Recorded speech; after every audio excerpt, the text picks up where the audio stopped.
actually cheaper. So I'm like, ooh, pandemic perk. Right on, right on. I used to be a wine drinker, but look what has happened. Look, I worked in the the Scotch whiskey industry for a while when I lived in New York. Oh, wow. I never, but And well, I don't work in that industry anymore. How did it affect your creativity? Oh, that's a good one. That job in particular just didn't leave a lot of time for art, and so it was kind of after that job actually that I went to art school. So went back to art school in my 30s, and now I'm in my 40s. Yeah. Well, maybe it pushed you in the right direction. Well, I got indeed. a divorce, so for what that's worth. Oh, I just got into my apartment. It's not even 10 degrees here in Wisconsin. It is so cold. Oh, it went up to 43 today. So the 2 feet of snow that we got on Monday in New York actually is it's only down to around 6 inches now. Oh, nice, nice, nice. Yes. So now I can leave my house. Right. I was like, yeah, I really don't want to contend with the sidewalks. Right. Yeah. Mm, Yeah. No, I remember that. I mm, certainly remember that. mm. Oh, wow. Well, what a great evening, and any evening that revolves around art is just like a blessing. Indeed. Yes, I agree.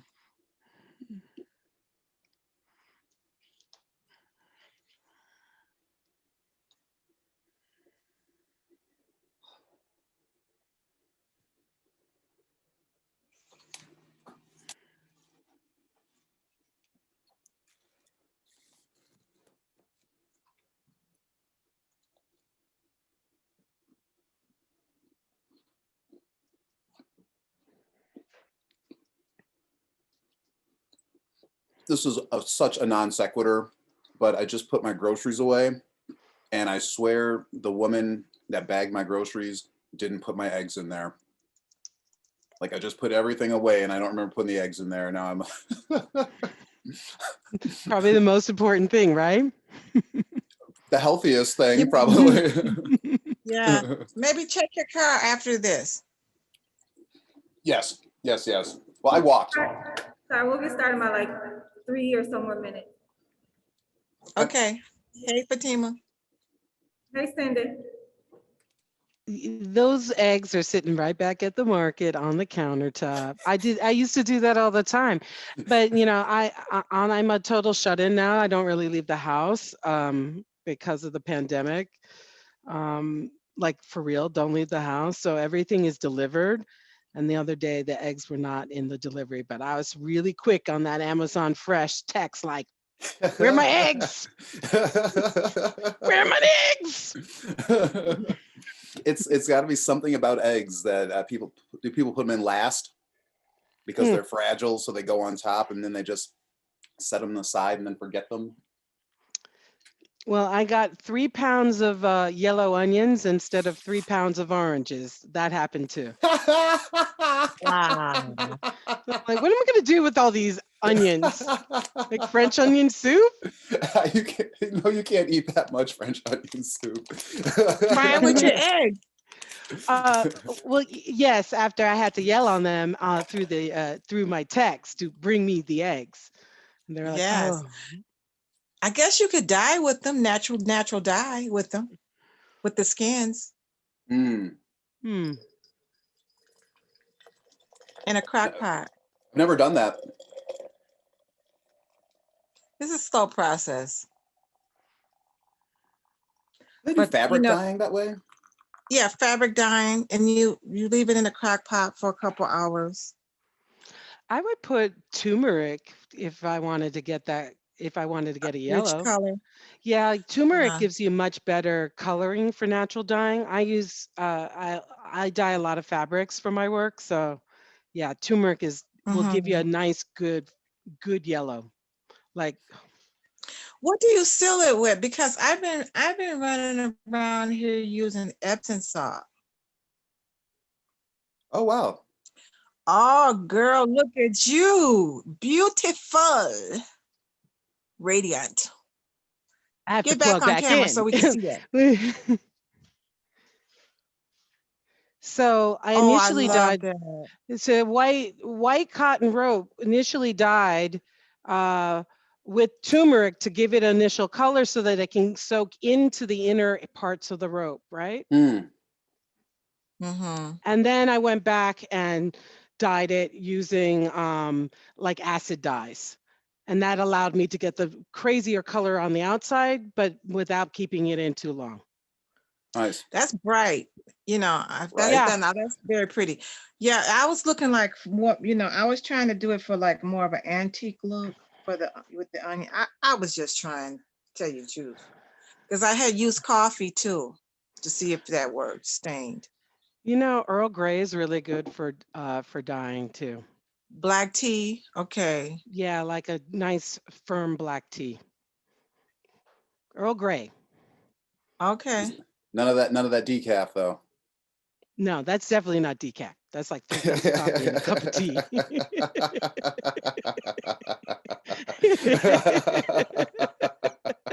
Turn up. Anwar, what part of New York were you in? I lived I lived 2 years in Washington Heights Okay. and 190 in Broadway. Then I was in Harlem, 135th and St. Nick. Okay. And before that, Right I next to the was precinct. yeah. And I mean, I loved it. I loved my spot in Harlem. It was great. That was the safest block in Harlem. I had 2 friends that live on that block. And the Popeyes was at the end of the block. I know that block well. That was I loved it there. And then Long Island City for Okay. no, I lived in Bushwick before that. They tried to say it was Williamsburg, but I was like, Nah. I was like, someone the kids are throwing rocks at me and someone just got shot. Like, this is not Williamsburg. So what year was that? Because if you went to Bushwick now, you'd be like, damn, where did all these white people come from? Right. My goodness, that was so long ago. 2010. Oh yeah, Before that. Bushwick has jumped the shark. It's completely gentrified now. Right. That's what I've heard. That's what I heard. And it was like, I think it was closer to 2007. Oh yeah, that was a different world back then. Yeah, I'm trying to think. I lived in Long Island City, Queens for a little while. I lived in Inwood, so yeah, I love the uptown. Nice. Yes.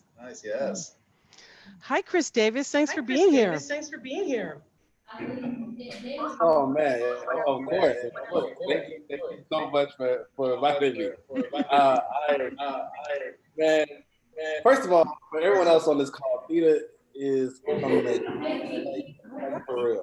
And the fact that she's able to balance so much, just job, career, and everything in between, man. I'm so appreciative. Oh, I'm on a really big screen. Okay. That's all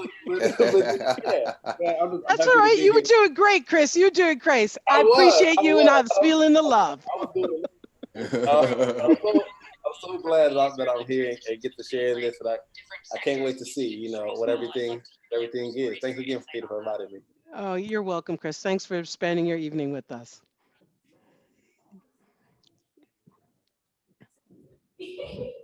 Hi, can you hear me okay? Yes. Yes.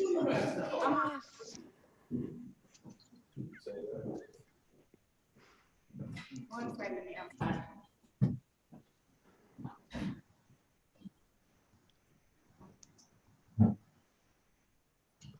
We'll have to probably be on mute because of the echo that's going to come from the screen on Fatima's screen. Right. My life is Zoom life, so.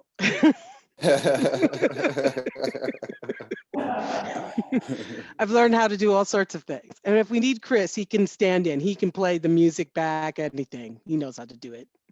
Nice. Right, Chris? He doesn't realize I'm talking about him. Chris Davis, I'm talking about you.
Okay.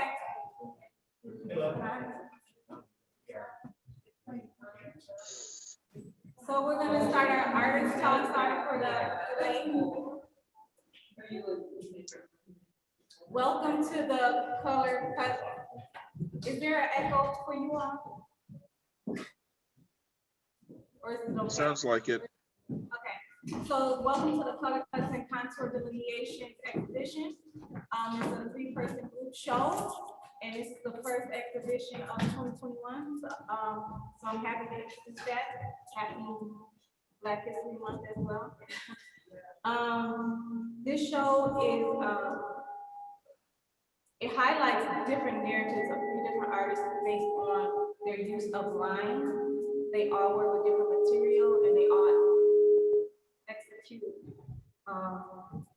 manipulate the line differently in their words and have stories around it.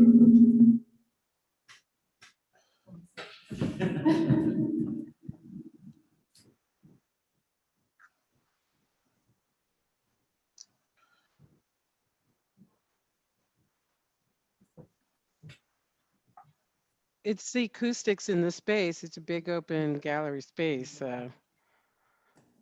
Fatima, if you were closer to the mic, it would probably cut down on some of the feedback. She said if you were closer to the mic. Can y'all hear it? Yeah. Can you all Yeah. hear me now? But she said if you were closer to the mic, Okay, you might I'll come cut out. closer. I had it on the speakers on, and it was giving me feedback. No problem. It's all good. Closer to the mic. You're doing great. Trying to make sure they can see you out too. Good.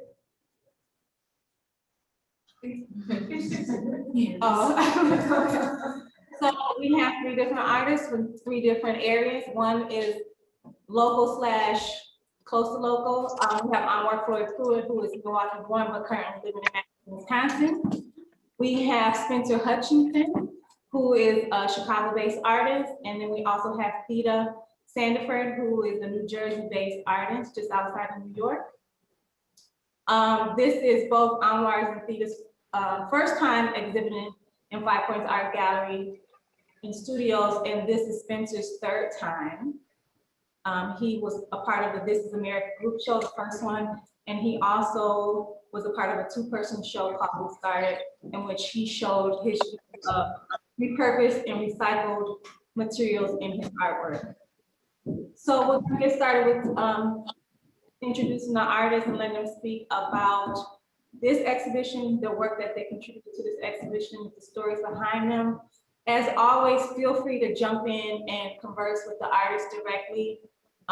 This is not meant to be a lecture series. It's supposed to be interactive so you can get a feel for the artist's personality, know that they are real, know that they are human, and take away like the hierarchy of discussion.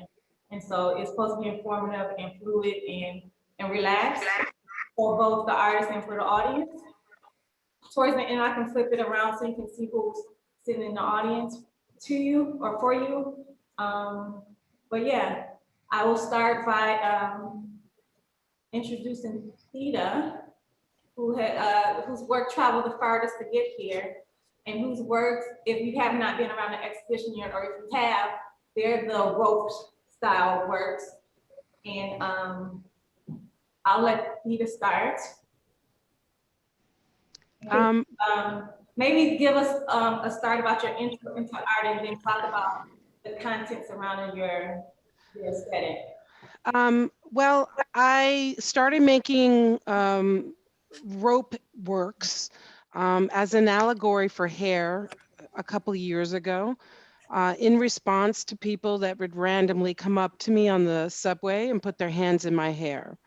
And well, it's not okay. And I really wanted to create a series of works to be able to have the conversation about identity in people's hair and personal space. So I started in opening my studio to invite people in to do crochet and knitting and build upon these ropes. In fact, Chris Davis, who's here, has actually been to one of my sessions. And really it starts with the conversation, and it really becomes a safe way to have a conversation about identity and race. And we could talk about boundaries, we could talk about implicit bias, all the things that we face as people of color. And it's always a very mix of people that are sitting at that table. And so that's when I first started working in the rope, and I really enjoyed that whole community aspect, which was not how I previously worked. I think many artists find they're singular in their head. Being away from people is how they create. And I was definitely in that way of creating for a long time. And then I started to create work with people. And it just really kind of, for me, really lifted me up in a way I wasn't expecting. When I go back and touch the ropes, I can remember the conversation. I can remember something very distinctive about the person. So in a way, it's like imprinting their code and their memories into the ropes. And so while I've been in this pandemic, I have gone back and revisited some of these ropes, running my hands along the ropes, remembering the conversations of the people and reliving those moments. And that was not something I was expecting. But now that I know that's something that's capable, I've made that a part of my process. Now we're in the pandemic. We are not necessarily working with people anymore. I at least can't, not in the way that I used to. So I've changed, and my process has shifted a bit. I'm still making the ropes. So this piece, these are silky dreads, and a lot of these came out of a conversation about the politics of hair and how people wear their hair in different ways, and how all sorts of people will react to them. And so I like to adorn my hair pieces and make them feel very much like you are compelled to touch them, because that has been my experience with people touching my hair.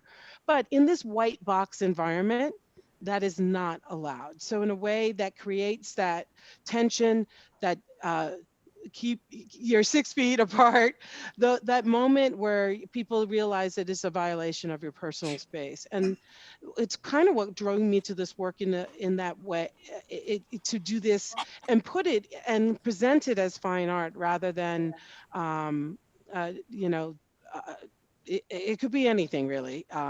Many people say to me the work it could be used in fashion, jewelry.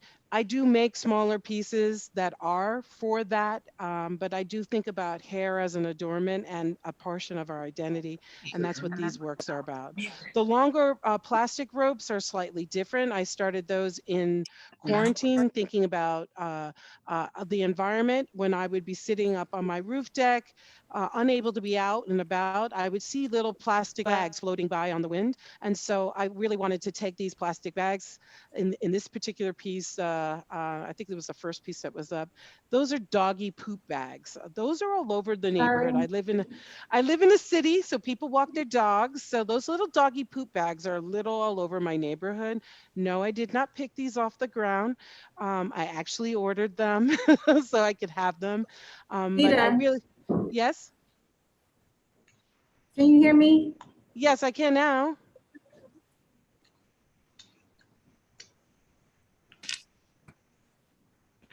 So I was just going to wrap up. Is that okay? I'm going to assume it is. This piece, I can't hear now. I was trying to plug up the speaker. I apologize, everyone. oh, she can't hear us. Okay. Well, I was supposed to do a residency in Nairobi last summer and of the pandemic. That didn't happen. But instead of being there with the Maasai tribe, learning their traditional beading and weaving techniques, which is what I was going there to do, I was meeting people through Facebook Messenger in Nairobi that the residency people were organized, and they were like, meet this person, meet that person. So I ended up looking at a lot of different work from Kenyan artists, just looking at a lot of textiles. And so that's really where this color combination and how I put this piece together really inspired from all the stuff I was looking at. Um, I obviously didn't get to Theda, do my beading. Yes, I'm yes. sorry. I can't hear you from the computer in the gallery. Okay, Can you give me 1 second? I apologize.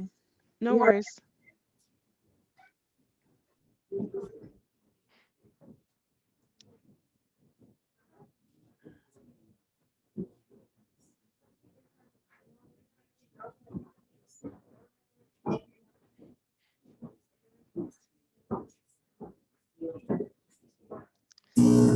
In case you're wondering, it's 300 feet of rope.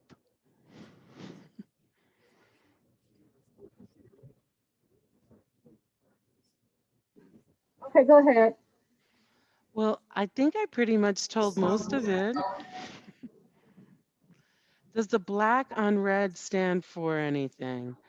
Well, I was looking at a lot of the colors that the Maasai were wearing, and they do wear a lot of black and red and blue in the piece.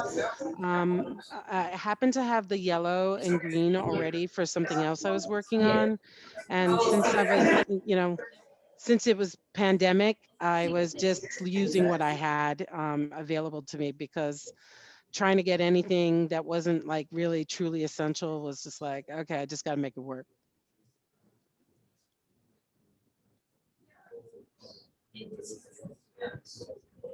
All right. That caught my eye right away.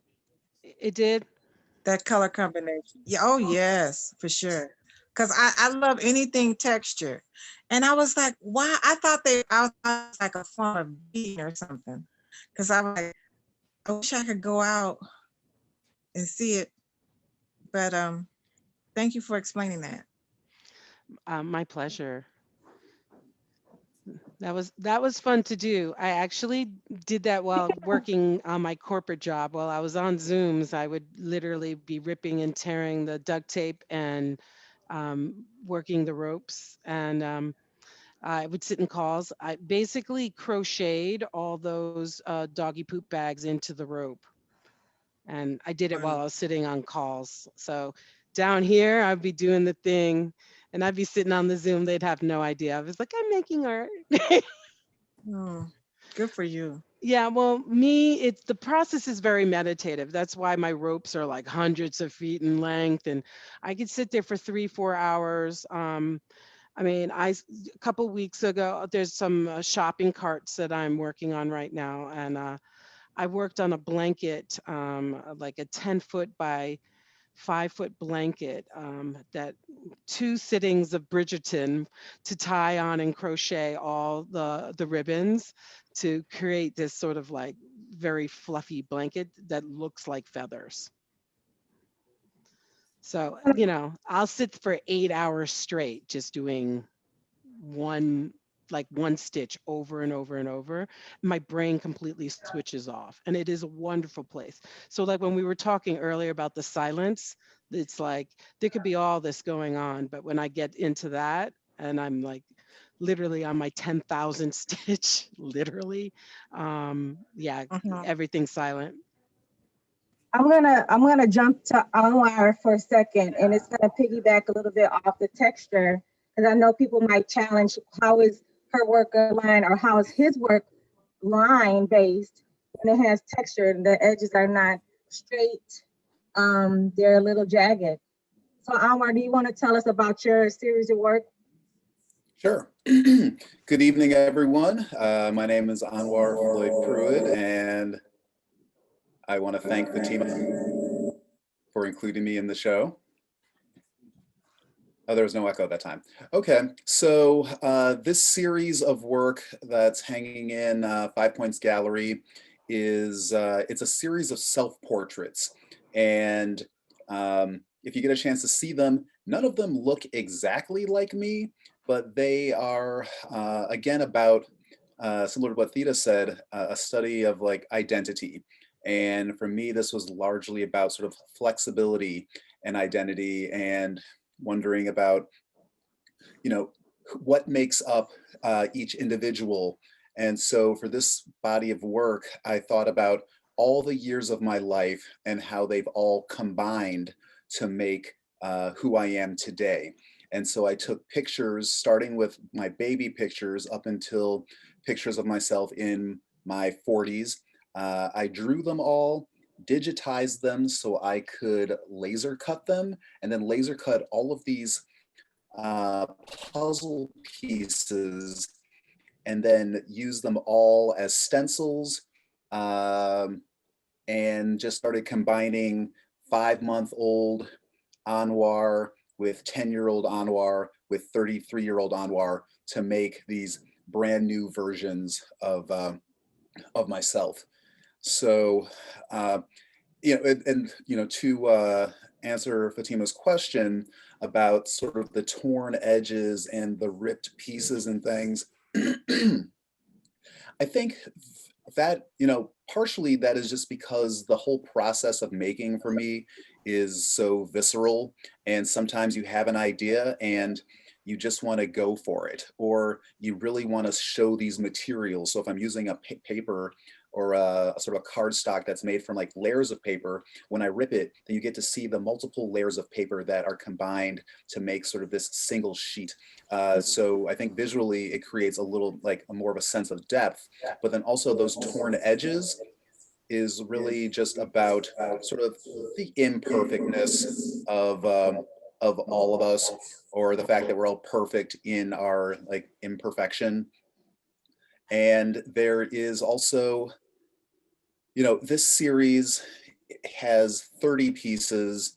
I think 28 of them are hanging in the gallery. And when I make, I like to make in a hurry. I do love like sitting in sort of like this meditative process, but for this particular body of work, there were so many pieces that I couldn't really have them all in arm's reach. I couldn't see them all at once. So I had to be on my feet.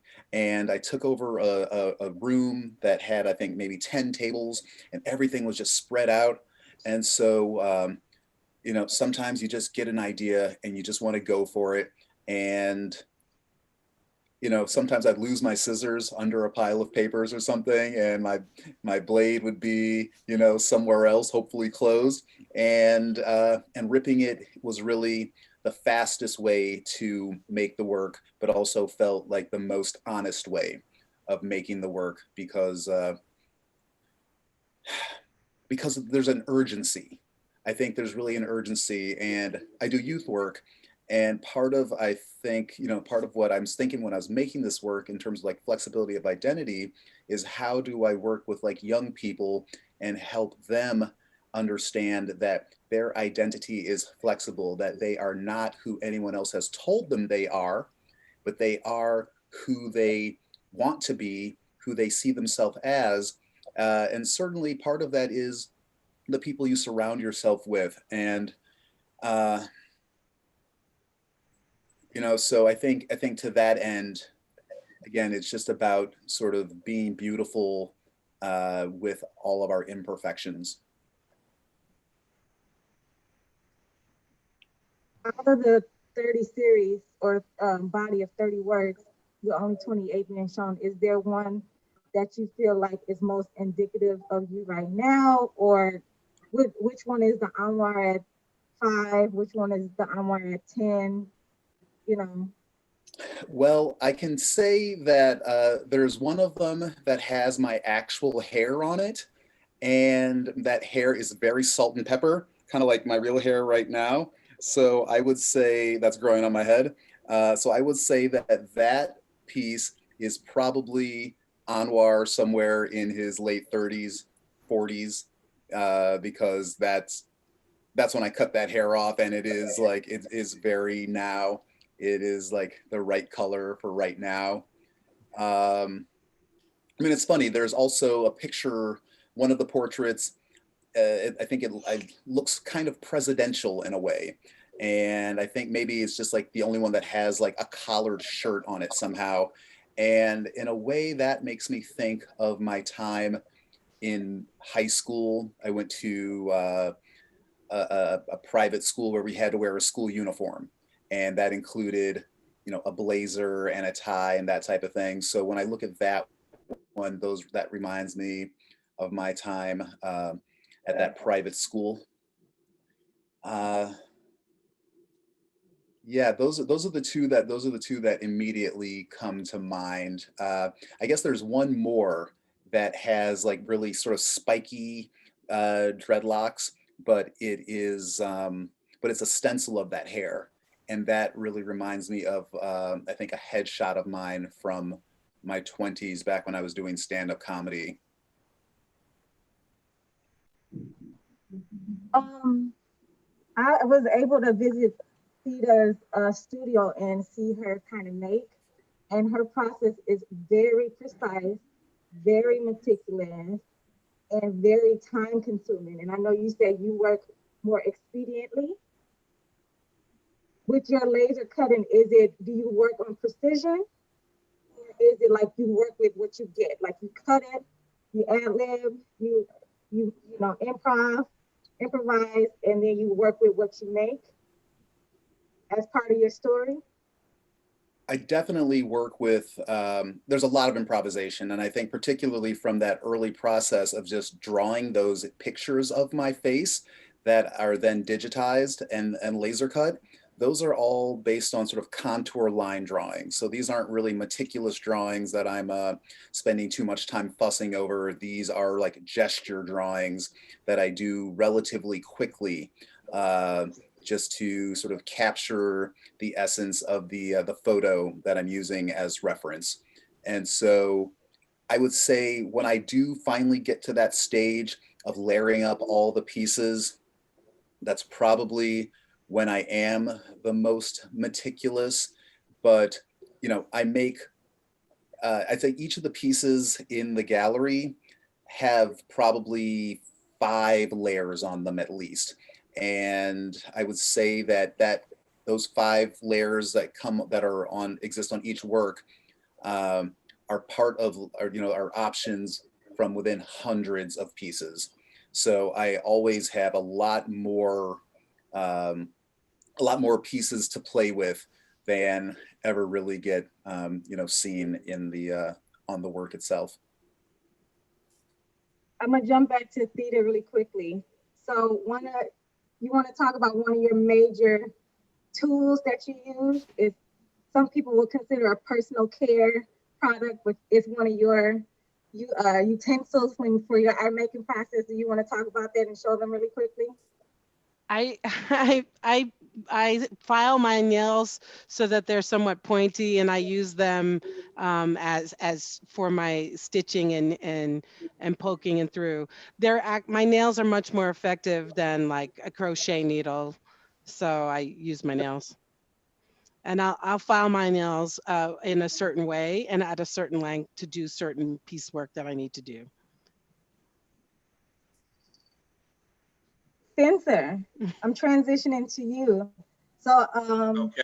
like I said, Theda's work was very meticulous and repetitive, but she's using a 3D material.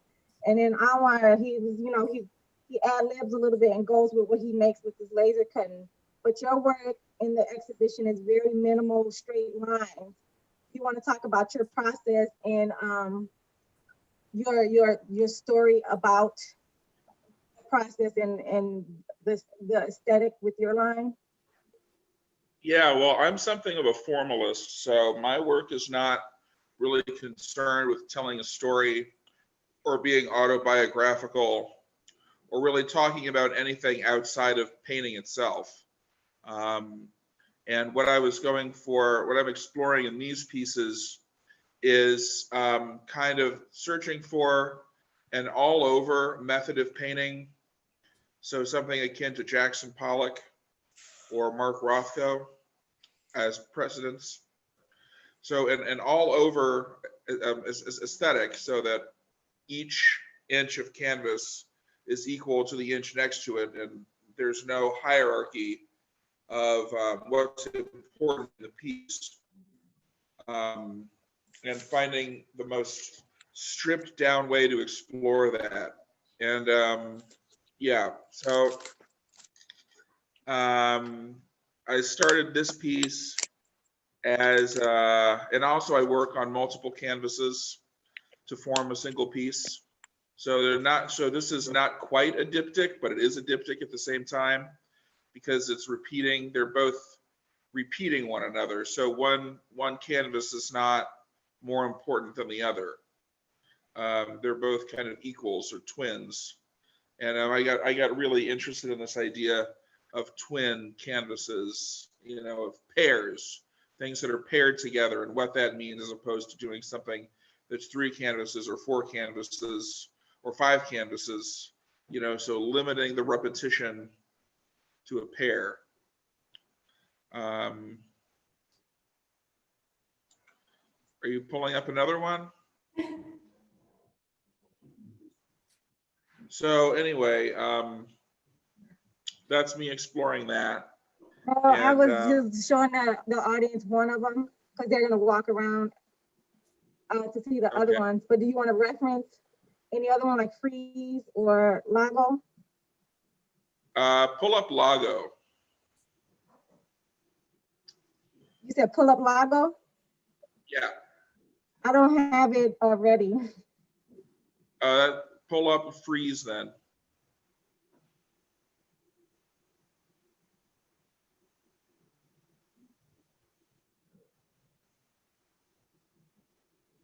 I don't have the image of that ready. Well, I'll just talk about it.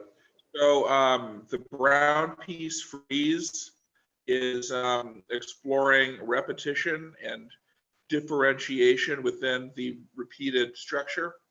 So 3 of the canvases have a line going from the bottom left-hand corner of the canvas to the upper right-hand corner of the canvas, and then one that is the opposite, and it disrupts the repetitive structure. So this plays into the modularity of the piece. Depending on where you place the canvases, it changes the overall appearance rather drastically.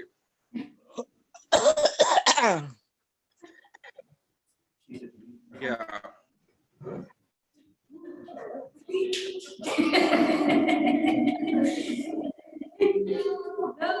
I'm sorry. Cindy, can you mute yourself until you want to speak? Yeah, man. I'm sorry, I did. It's okay. If you can just mute yourself till you want to speak. What? Okay, go ahead, Spencer. So that's the piece Freeze. So I started exploring this, trying to find an all over kind of aesthetic, first with street posters. So I did decollage, which is not in the show. I don't have anything I can show there. So that's how I started. And then I started exploring repeated vertical lines. And then finally ended up doing the repeated horizontal lines, first as drawings, which are not in the show. And then finally coming around to painted vertical lines. And it's interesting because, you know, when you lay it all out, the progression, it seems fairly straightforward. You would go from, you know, vertical lines to try horizontal lines, but there's actually a lot of time and a lot of work in between the vertical line paintings and the horizontal line paintings. There was a lot going on before I settled on the horizontal lines. This body of work seems to be a departure from the works that we exhibited during the Discarded. Yeah, I would say Is there something that so. led you to this more minimalist look versus like the all over color splatter? Well, I have textured different. look from previously. Well, I have different kind of aesthetics that I feel like I can explore at the same time. So some of those pieces were done concurrently with my exploration of an all over effect. But I just make what interests me, you know, and that leads to an eclectic kind of practice. So I enjoy working with found objects.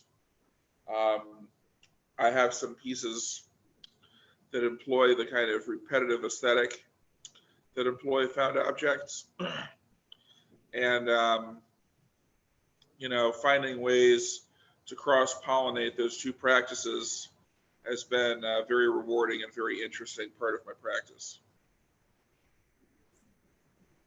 This is for all of you. Do the colors in your work represent anything? Is there a favorite color that you are drawn to when you work within the works that are shown? Do the colors mean anything? The colors have no real symbolism except for lago. You know, lago means lake in Spanish.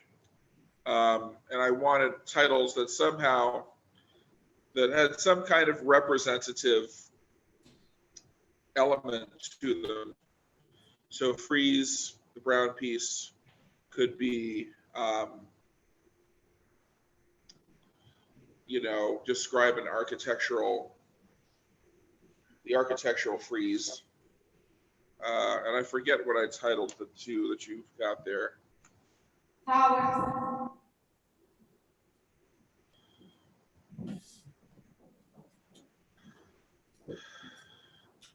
I definitely pick Towers, color. the two, the diptych. Say again, Is that Fatima? the title? I don't remember the title. Go ahead, Theda. No, repeat the title, Spencer's titles again, because I didn't hear.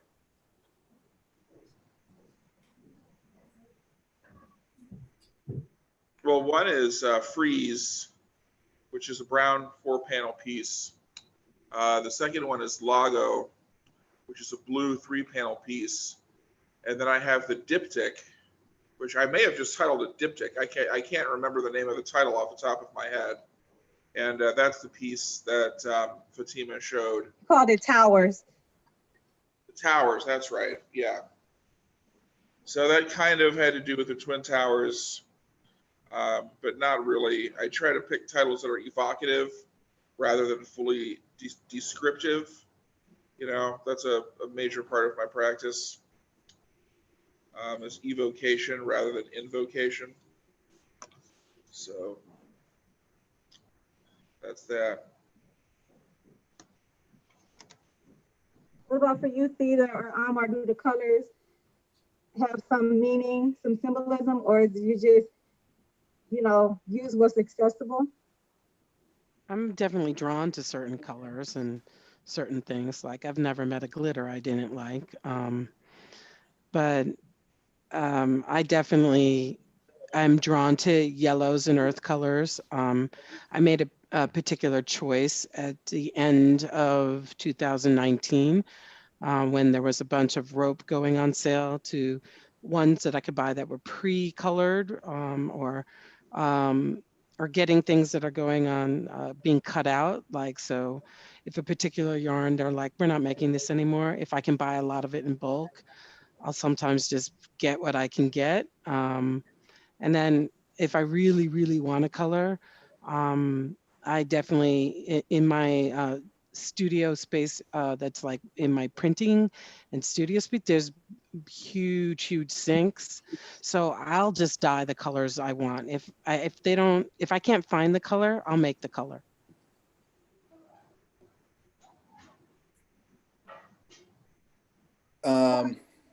So in the body of work that is there at 5 Points, there's an interesting story behind some of the color that's in all of the backgrounds. There was a Walmart going out of business not far from my house, and the place had just been like ransacked. People bought everything. So I'm walking around with like kind of with my head down moping, and then I realized that all the spray paint was still there, and it was going for like $1 a can. Some of it was like 75 cents a can because it was like 75% off. So and my brother's on this call, I think he went and got some as well, but I bought about $200 worth of spray paint that day, but it was of course at like 75% off. So that was, a couple hundred cans of spray paint. So in terms of the colorful backgrounds in that body of work, that is all, they're colors that I picked, but they're also colors that I picked very quickly because as soon as I hit the spray paint aisle, someone else just saw me kind of going in, and then people started coming over and grabbing paint as well. But I'll say this about the portraits, like the faces and like sort of the skin tones and things.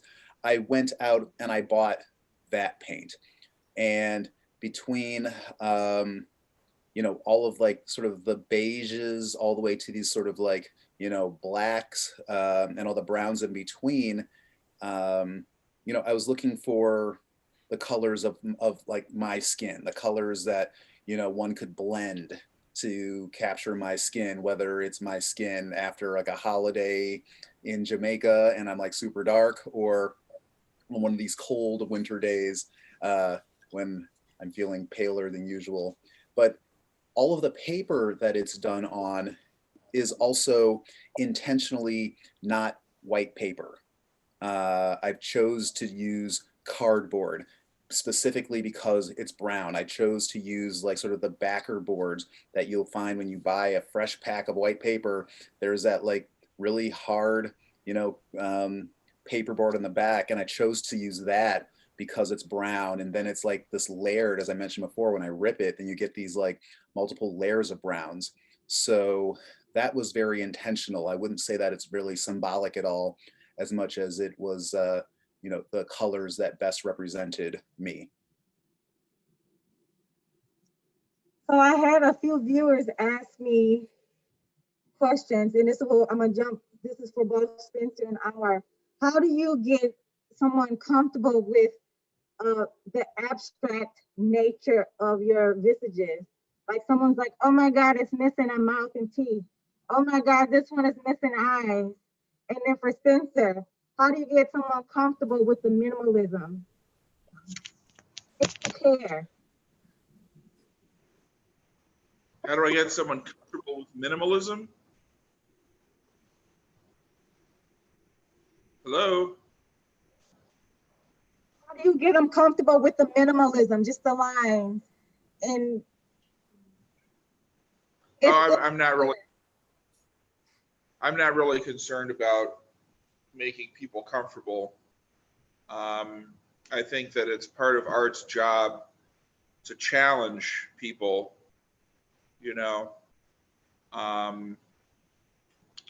so if someone doesn't like it or doesn't get anything from it, you know, I don't feel any responsibility for that.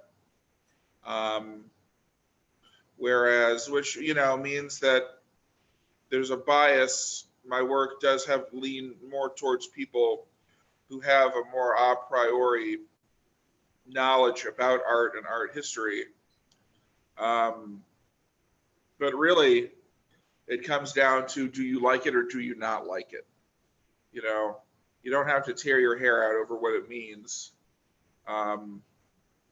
It's just, you know, it's just there.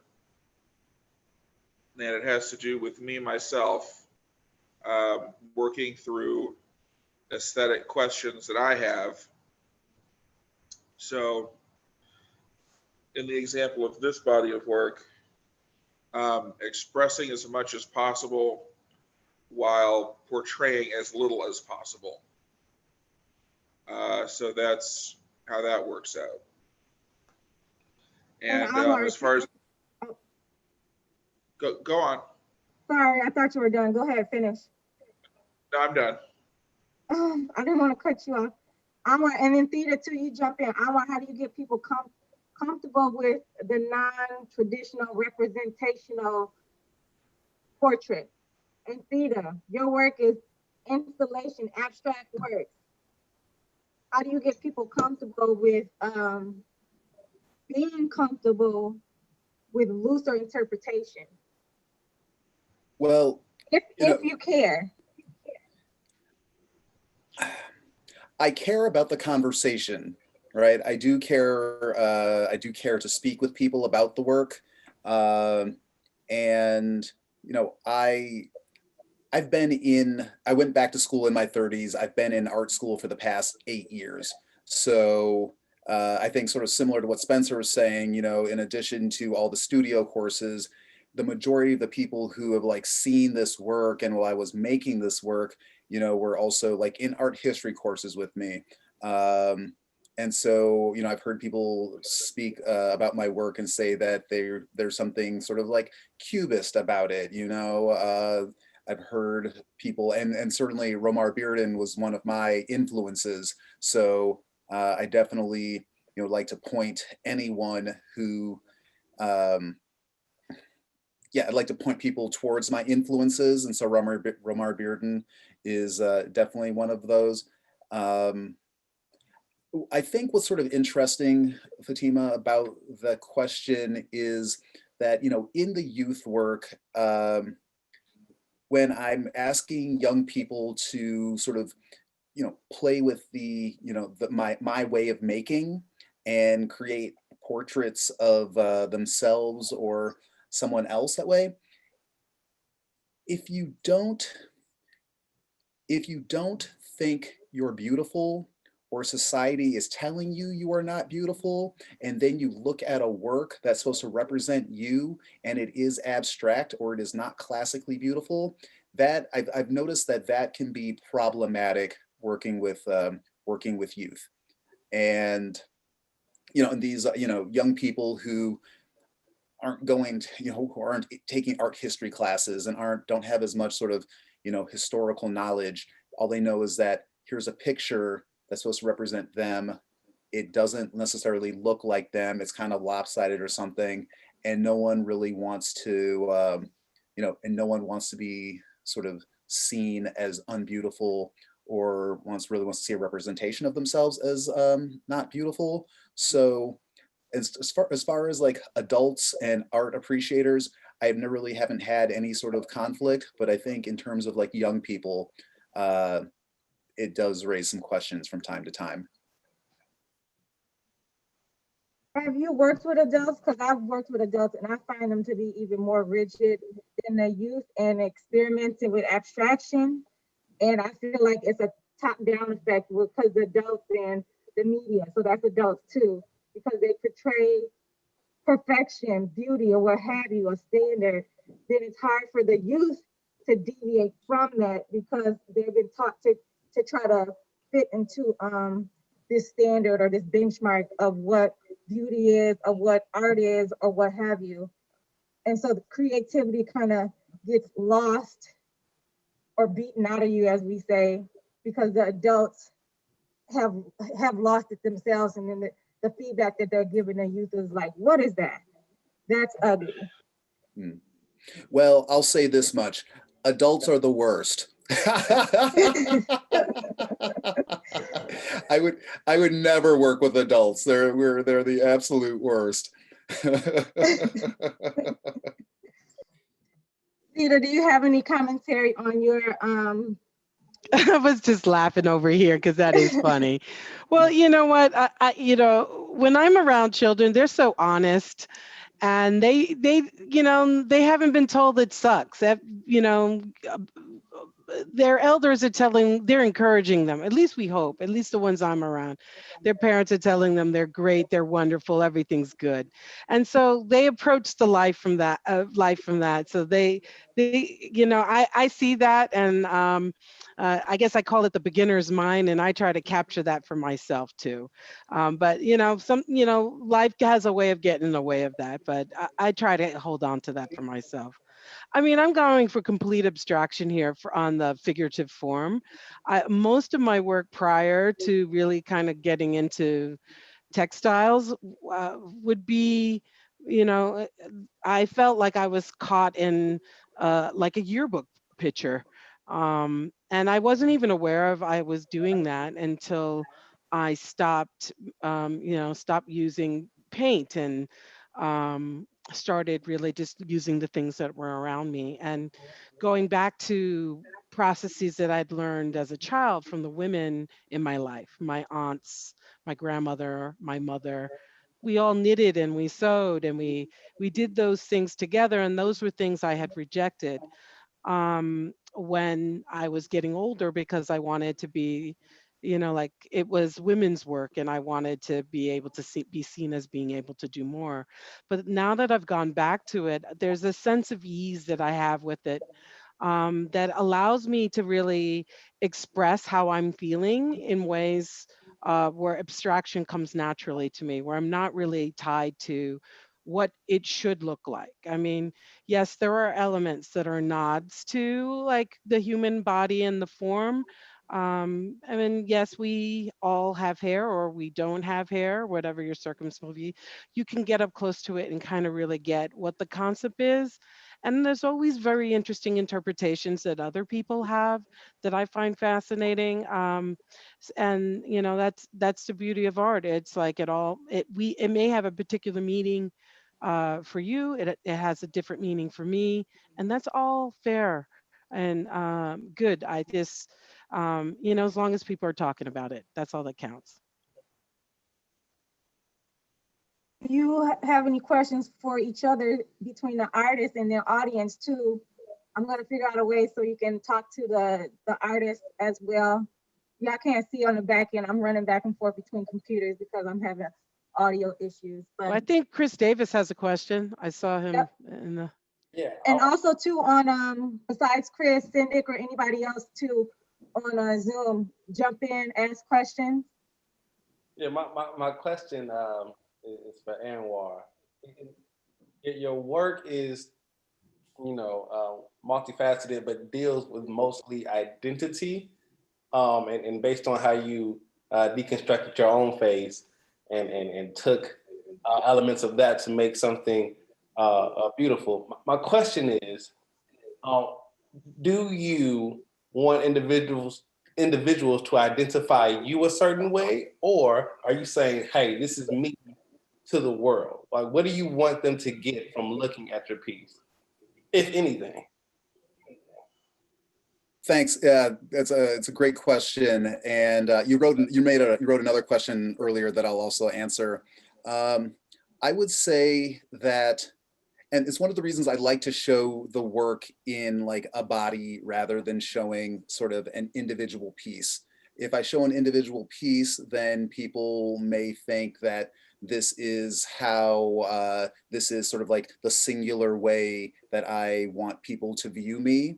But when I have, 28 pieces there and they're all self-portraits, I think it sort of speaks to, at least I hope it speaks to, how we are different people at different times, that we are not stagnant, but we're like always evolving.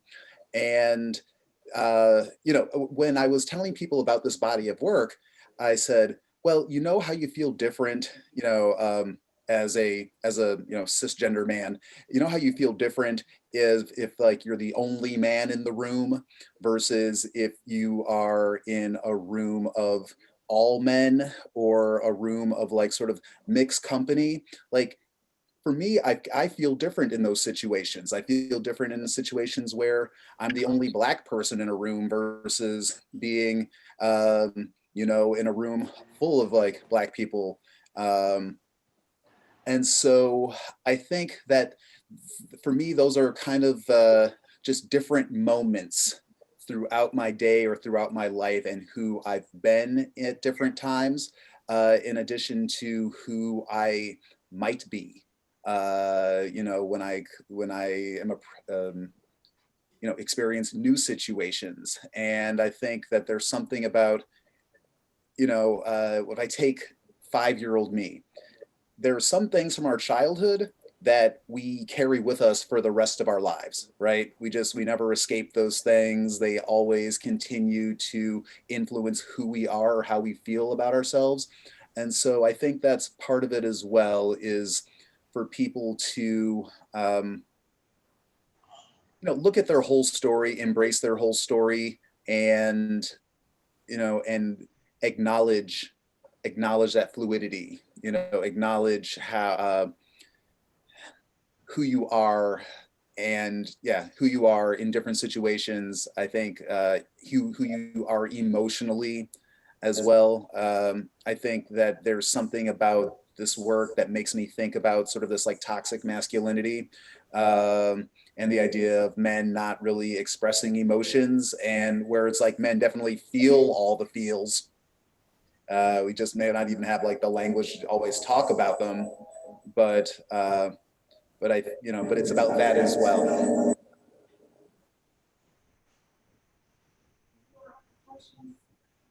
Oh, and to answer your question about why I've taken out the eyes, I would say rather than taking them out, I just didn't put them back in. um, but I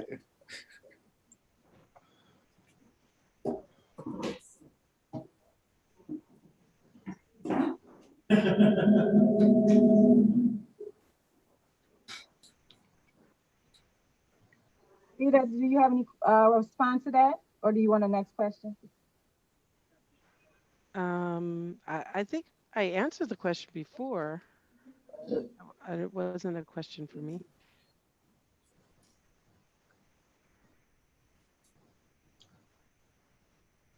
Well, I actually did want to ask Theda a question about, you know, I look at art as a reflection of yourself, and so, you know, I don't know, I could be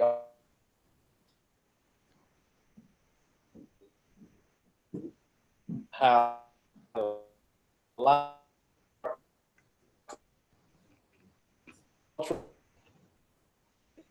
Chris, you're cutting out. You sound like you're underwater.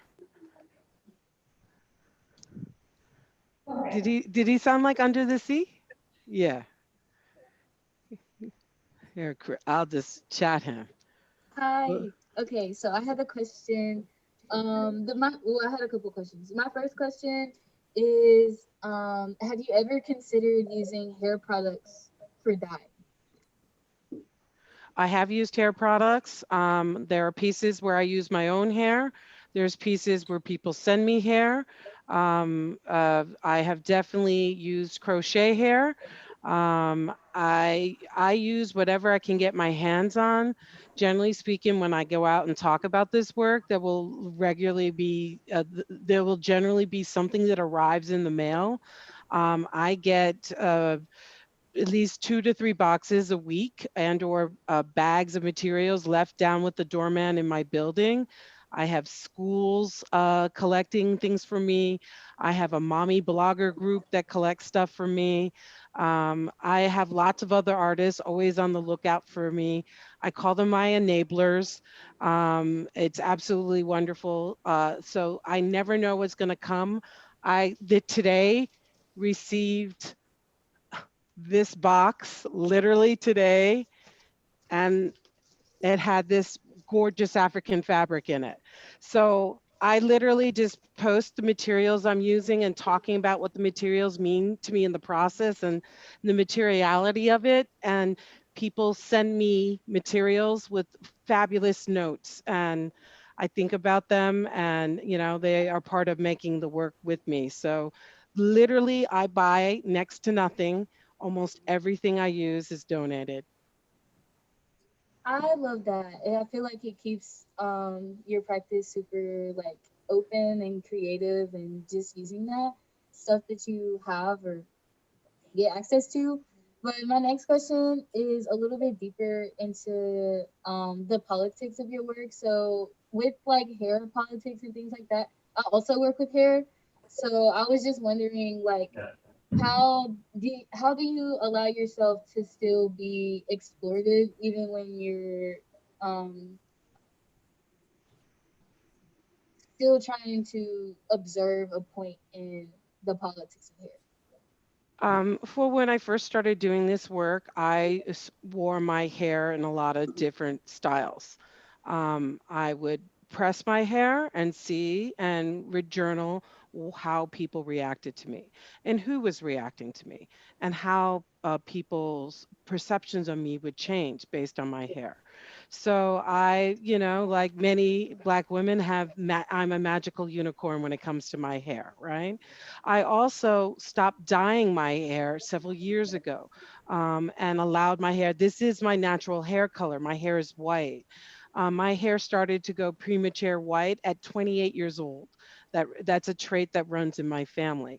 So I stopped dyeing. It initially started with me stop dyeing my hair and seeing comments that I would get. And some of the comments were really just horrific and disenfranchising, particularly from women and other women of color. I was so disturbed. And like, why would you do that? Why just a little bit of dye would, and you be looking cute again. I'm like, what? I don't look cute. Like little, little comments and just like straight hair, how if I would be in a meeting with straight hair, more people would actually be listening to me versus allowing my hair to be natural. So I have been journaling that experience, and as part of the workshop, when I'm with people, I'm talking about that and hearing their stories, and those are the stories that are being imprinted into the rope when people are working together. When it's me, it's about my very personal journey and discussion around hair. When I was 6 years old, the little white girls at school ganged up on me and cut my ponytail off. And that was a very, very formative moment for me. And that's really when I began to have my sort of complex around how I look and how other people perceive me based on hair. Thank you. That was an amazing answer. It really helps me think a lot.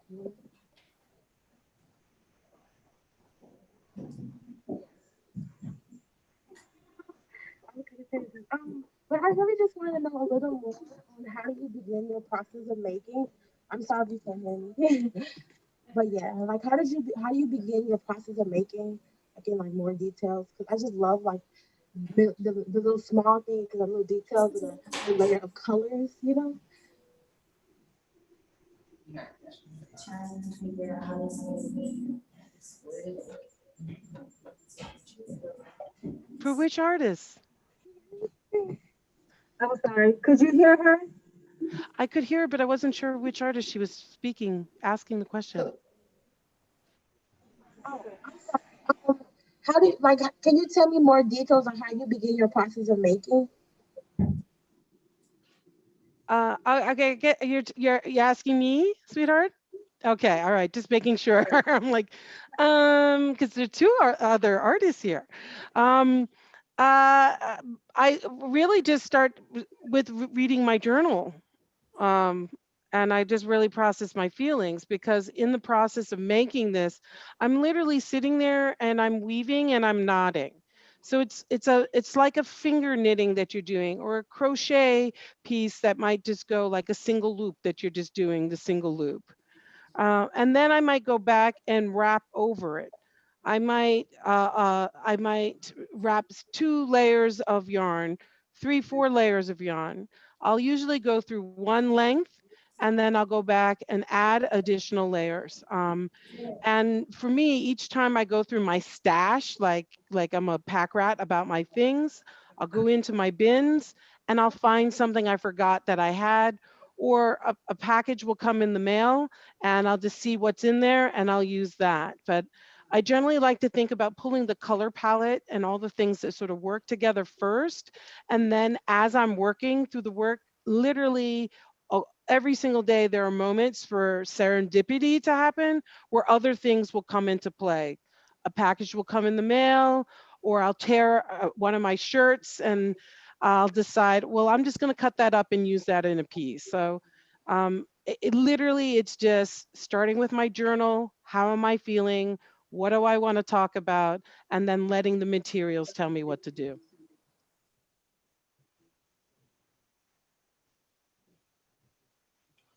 Oh, yeah, okay. So I have a question for Spencer, and I guess it's a question for both Spencer and Theda. I'm wondering, like, what are you working on now, or what are you working on next?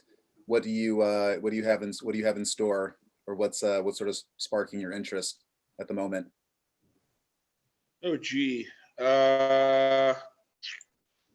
Man, you know, this work is so fresh.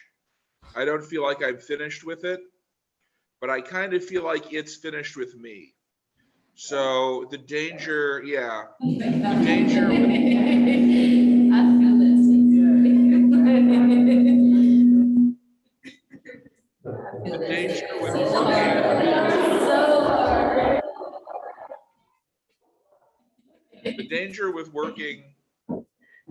the danger with working in the ways that I've been working lately is that you run the risk of repeating yourself. And I really don't like to do that. I like for a body of work to be similar to each other, but I really don't like repeating myself. And with these horizontal line paintings, come dangerously close to that. So I'm exploring other ways of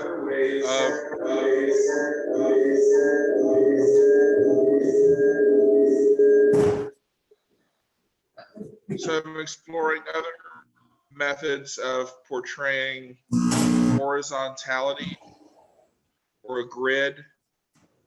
I've been reading a lot about other artists and more obscure artists than what we're taught in art history, and trying to create a dialogue between myself and artists who've come before me. So that's really what I'm doing right now. I'm not really making much right now because, like I say, you know, this work in this show of mine is the freshest. You know, it is really fresh.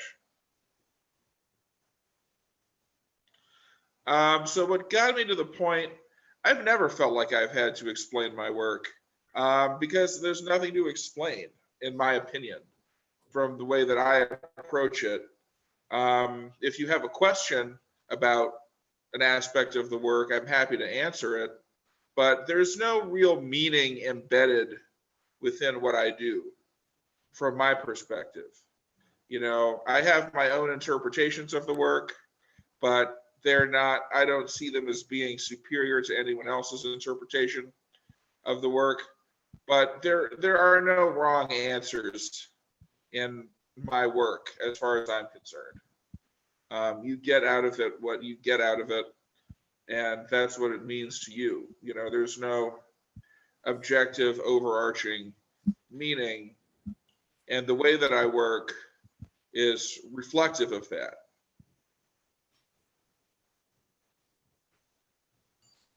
Does that answer your question? Yes, it does. And I have a question for Theda as well. You know, you were talking about sort of your starting point being these journals and things you've written, but then also when you're working in community that you're you're hearing other people's stories, and that influences the work as well.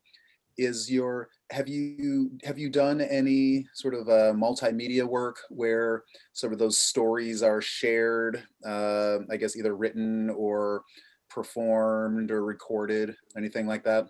Well, I started to write for grants to get the money to be able to do that. And when I realized that that would needed to be a part of it, and I did actually shoot the last sort of community event that I did in February of last year, and then, then the pandemic.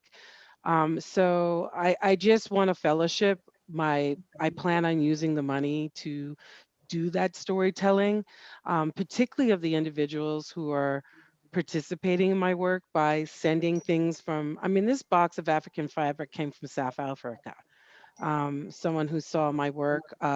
This, you asked what I'm most recently working, saw this shopping cart that I am adorning with African fabric and going nuts with, and she saw it, and that literally she saw the video I posted last week, and I just got this box today. So I'm capturing the stories of the people who participate. I'm following them on social media. They follow the work. I keep all their comments. I engage with them, and I plan on doing it in the way that I can right now based on the pandemic. But the hope is when the world opens up, that when people come into the space, that there is an actual, like a docent brings them in and introduces them to, here's what we're going to do today. And I have actually been working on curriculum development and a book that actually can help to bring this out so that kids can do it in schools and people can do it in communities. So it's not necessarily just have to be driven by me. And then it takes on a life of its own. So yeah, all that is like in the works, version one's done. Now all the other stuff that I need to do, yeah, someday soon I'll actually be able to do this with people again.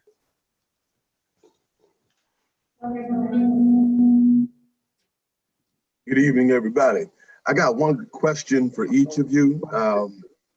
One for Anwar for sure. So when I first came in, there's been a lot of different mask themes here at the gallery over the past year or so. And so when you talked about identity, and then when you talked about the different journeys or phases of self, can you speak a little bit to the idea of just the more ritualistic or kind of ancient purposes of masks? Because pieces have a very kind of ethereal mask quality to them. And so I don't know if you could kind of speak on that as far as perception and how the mask kind of covers self, but then also the mask can reveal. So I want you to kind of think about that and maybe respond. And then Theda, missed the first part of your talk, but I know you did say that you arrived at using rope as a metaphor for Black hair. And hearing some of your stories there, there's two different metaphors that go on. We already know that ropes, jump ropes, are especially kind of associated with young Black girls, maybe in a more urban setting, perhaps with the double dutch on the sidewalk in the city. But then also the fact that the hair journey for you has been somewhat of a bondage. And it's also a bondage to many Black women who stray away from wanting natural hair, but they're kind of imprisoned by chemically damaged hair. And there's a lot of different things that go on with the chemicals and mental illness and things like that. So I kind of like to hear your thoughts on that.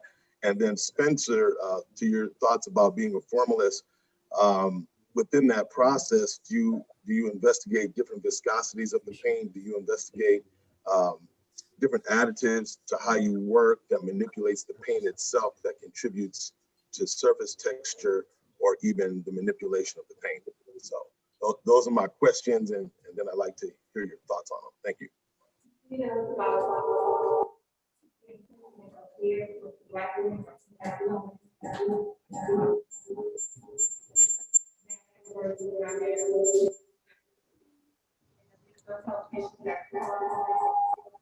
So I guess I'll go first. Great question, Brad, and it's good to see you. It's been a minute.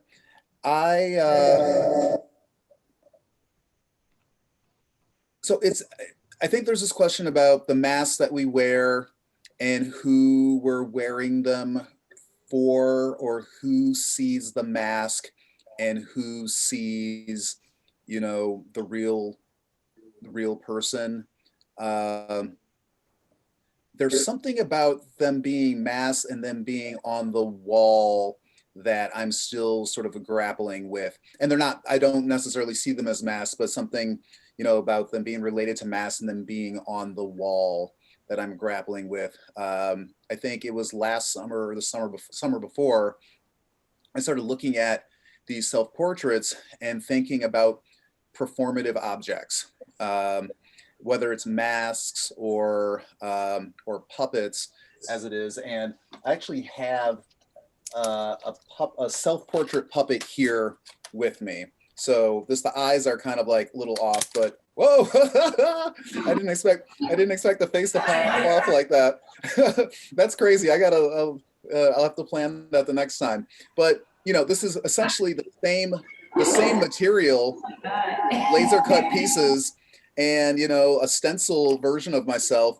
And I like these better. I think I like these puppets better than I like the wall hanging pieces, but I'm going to do both. And I'm interested in I'm interested in working with other people to, I think, make these portraits, but then also perform them.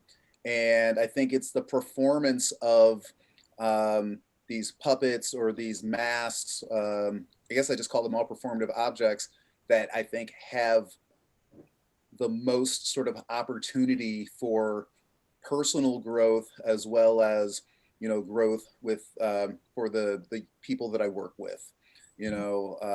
This idea of performing behaviors, and even if it's not a behavior that you necessarily feel is intuitive to you or innate to you, performing this other behavior, hopefully one that's like healthier, and then that becoming a habit, or you sort of embodying that behavior, and that being a part of who you will become or who you want to become. I also think that there's a real sort of community aspect to these performances. And look, I do a hip hop puppet party, right? So that is like something that I do for audiences. And so far they've mostly been, I live in Madison, Wisconsin. They've mostly been like white audiences and like academic audiences. I want to do those performances with, youth of color, and not even on a stage necessarily, but for just like that sense of play. Being in the middle of the pandemic, there is absolutely no reason why that can't be done in this type of Zoom environment with a bunch of youth organizations. That's amazing.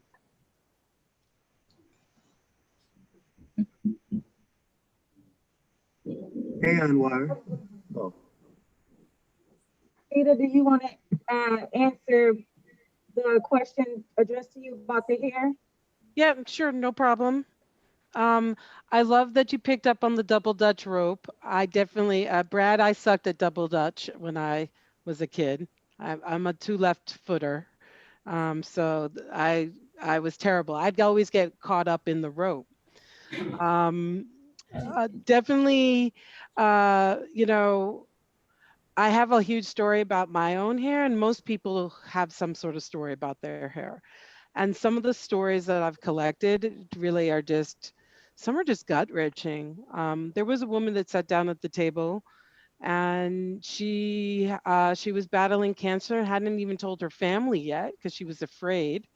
And she pulled the wig off her head and she was like, "I'm bald." And her identity was so closely tied to her hair, that's when the cancer became real for her. And I mean, as an empathetic person, that really, I'm feeling it right now and just sharing with you.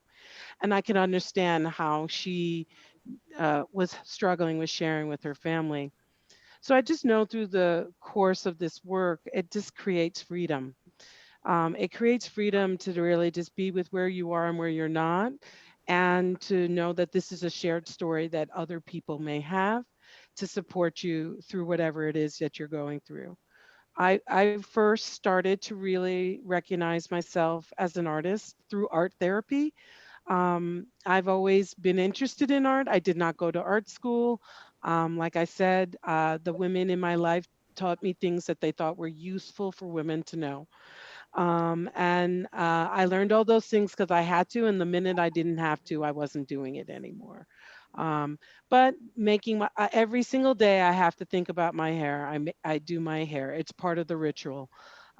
So it is a time that I spend most with myself, in the mirror, truly looking at yourself, making, trying to get it right, or being able, or let me just have this one piece that hangs down. And so those are all choices that I'm making. So for me, it's about that is self-reflection, that is like honesty with myself. Um, and I guess in a way, it also is. It is a part of the mask, maybe not a mask that goes over my face, but when I choose a different hairstyle, it does freak certain people out. Like, the Starbucks, they'll forget my name for a second till they recognize, oh wait, yeah, that's you, because the look has changed. But I think that's one of the great things about being a Black woman, is that we can do anything we want with our hair and get away with it. And often when I come home with a new hairstyle, first thing I say to my husband is, what do you think? And he says, baby, you can get away with anything. So I'll just keep riding. I'll just keep riding with that.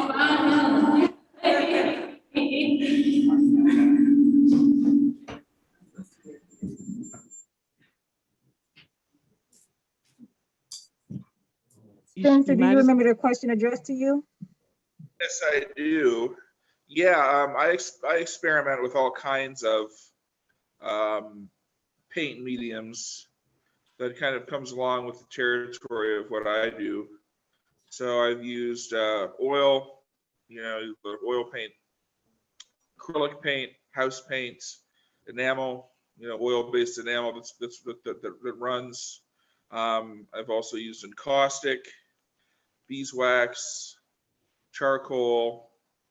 I have some pieces where I've used molasses, charcoal, ashes, and sugar, and hair as well. So really, I experiment a lot with what I put on the canvas or on the surface. Yeah, that's my answer.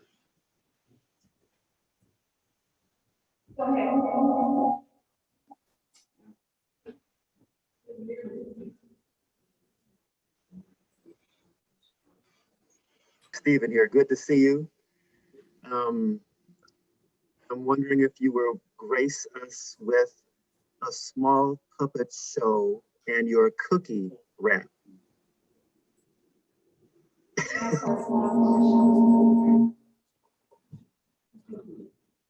Hey, Stephen, it's good to see you. Stephen and I used to work together for a youth serving nonprofit organization. And one of the ways I tried to endear myself to some of the children was by doing a family-friendly rap song. And it's funny, before we started the meeting, I already had, I was eating some cookies. And so that's sort of I have a song called Cookies. I will do a very, very brief part because I do want to, I'd want to share this time with other people for sure. Here's one. I like cookies, all types of cookies. Oatmeal, chocolate chip, peanut butter. If I have one, I gots to get another. If I have one, I gots to get another. If I have one, I gots to get another. Oatmeal, chocolate chip, peanut butter. If I have one, I gots to get another. Cookies. Yeah. So,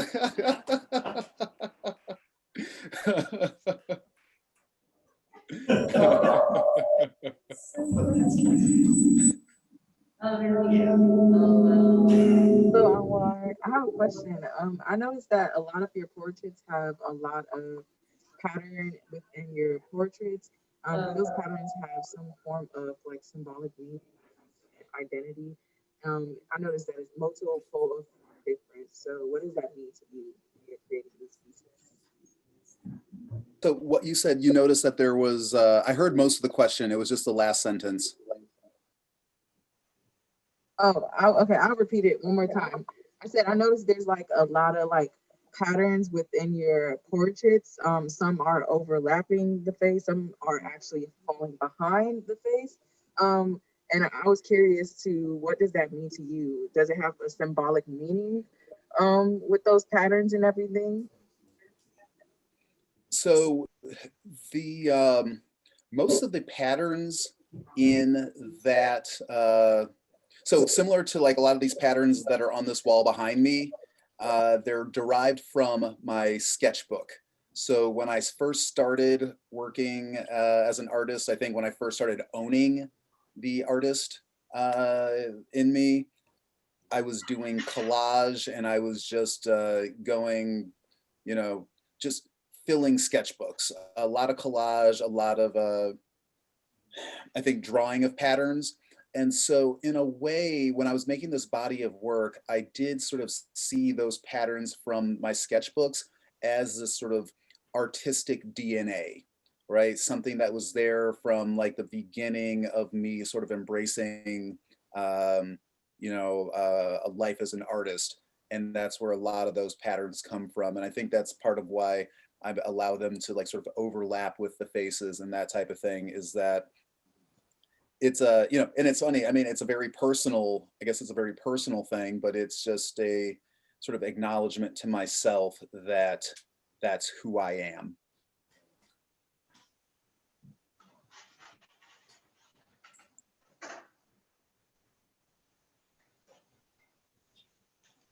I think that's the last of the questions. I'm gonna try to turn the screen around so you can see the audience is limited. There's people on Zoom, and then I'm praying that this recording worked well so I can send it off to the people who couldn't make it today or tonight. But I'm gonna at least show you who's in the audience and then kind of give you a view of the space too. But thank you all so much for the participation. The work looks excellent. I hope you're happy when I show you the space with the how it was installed. It was a collaborative effort. So thank you. And I'm gonna turn it around. Hopefully you can hear me on this computer.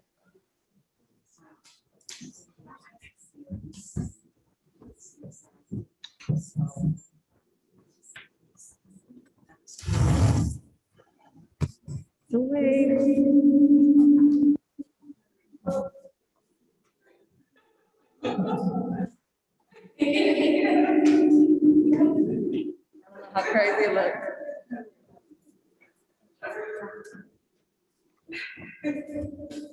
Cool. Can you hear me? Can you hear me? Okay. We can hear you. So thank you all. You can walk around.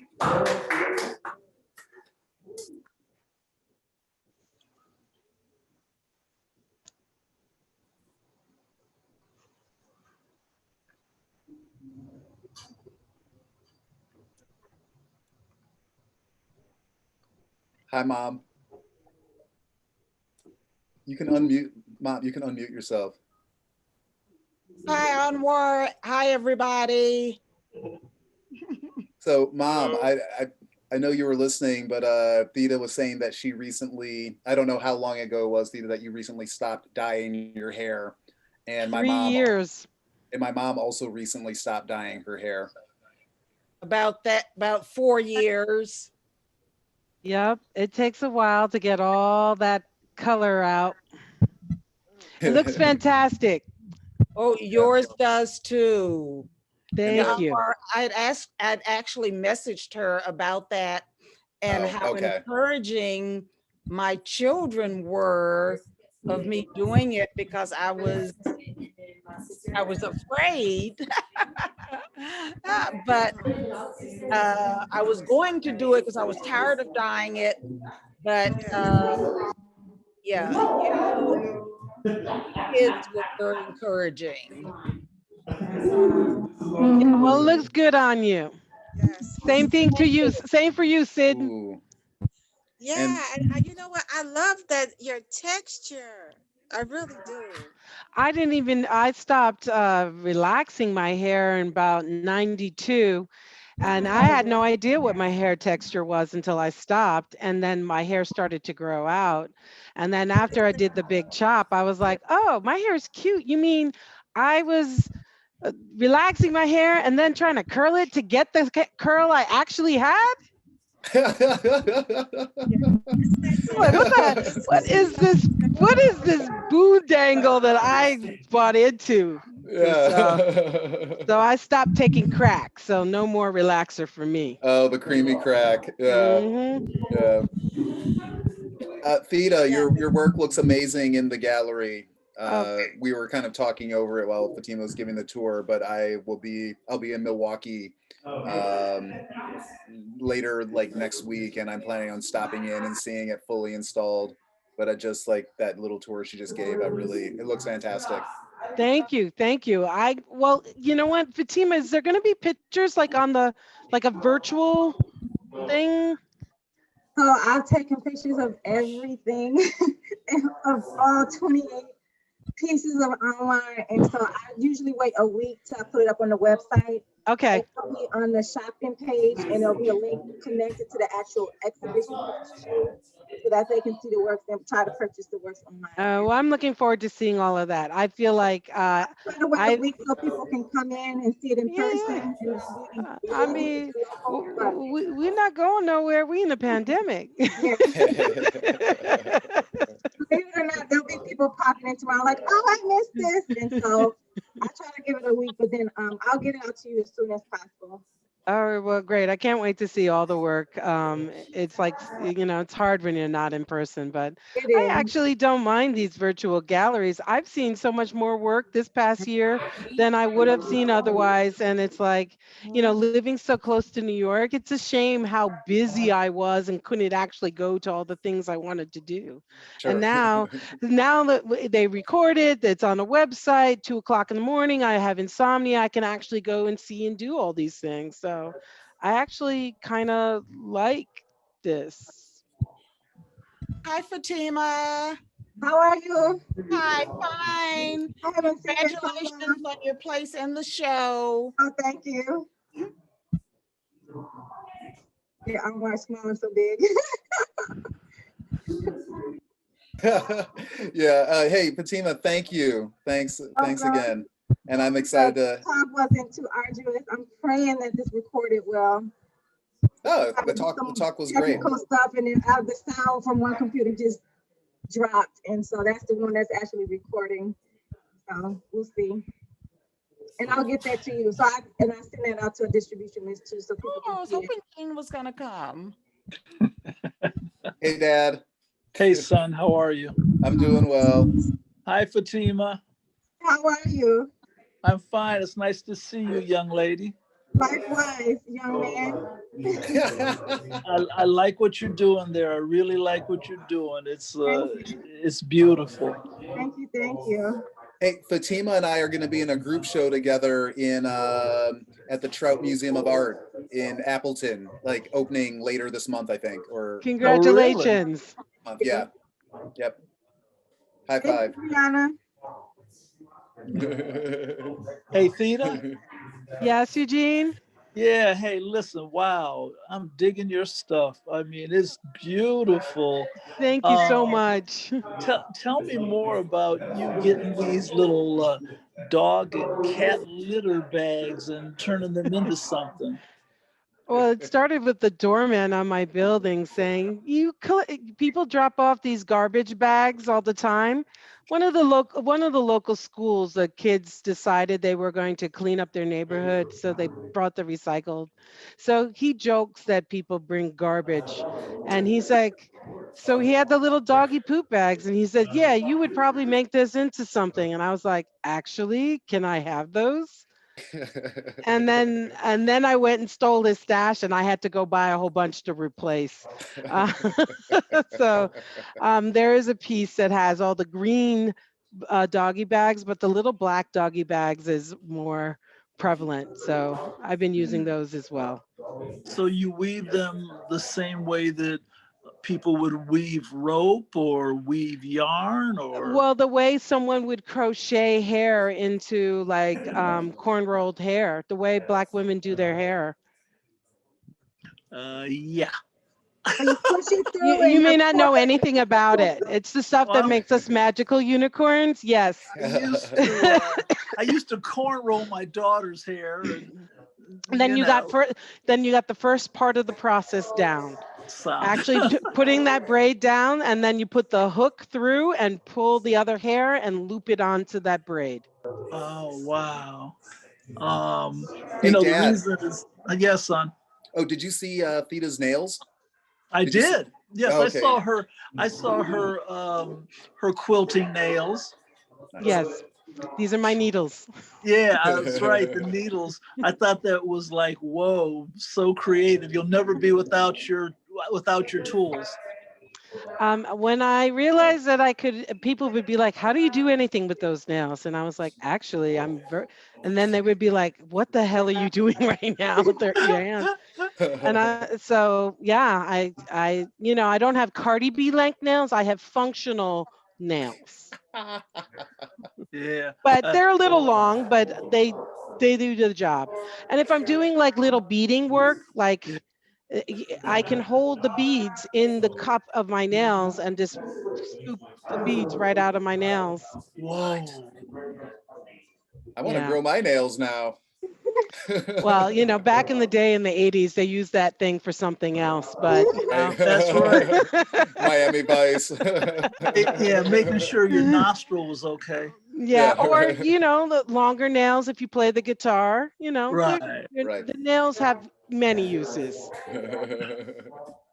It was interesting that, you know, that I was here watching this, because sometime today they were showing someone who was making types of mats out of making mats out of plastic bags and so forth. And then also to think about Bernie Sanders, that lady that made His those mittens. mittens for him. It's just so wonderful the way that people can take things that other folks just throw away or they think it's junk and make something beautiful. I know Anwar does a lot of that.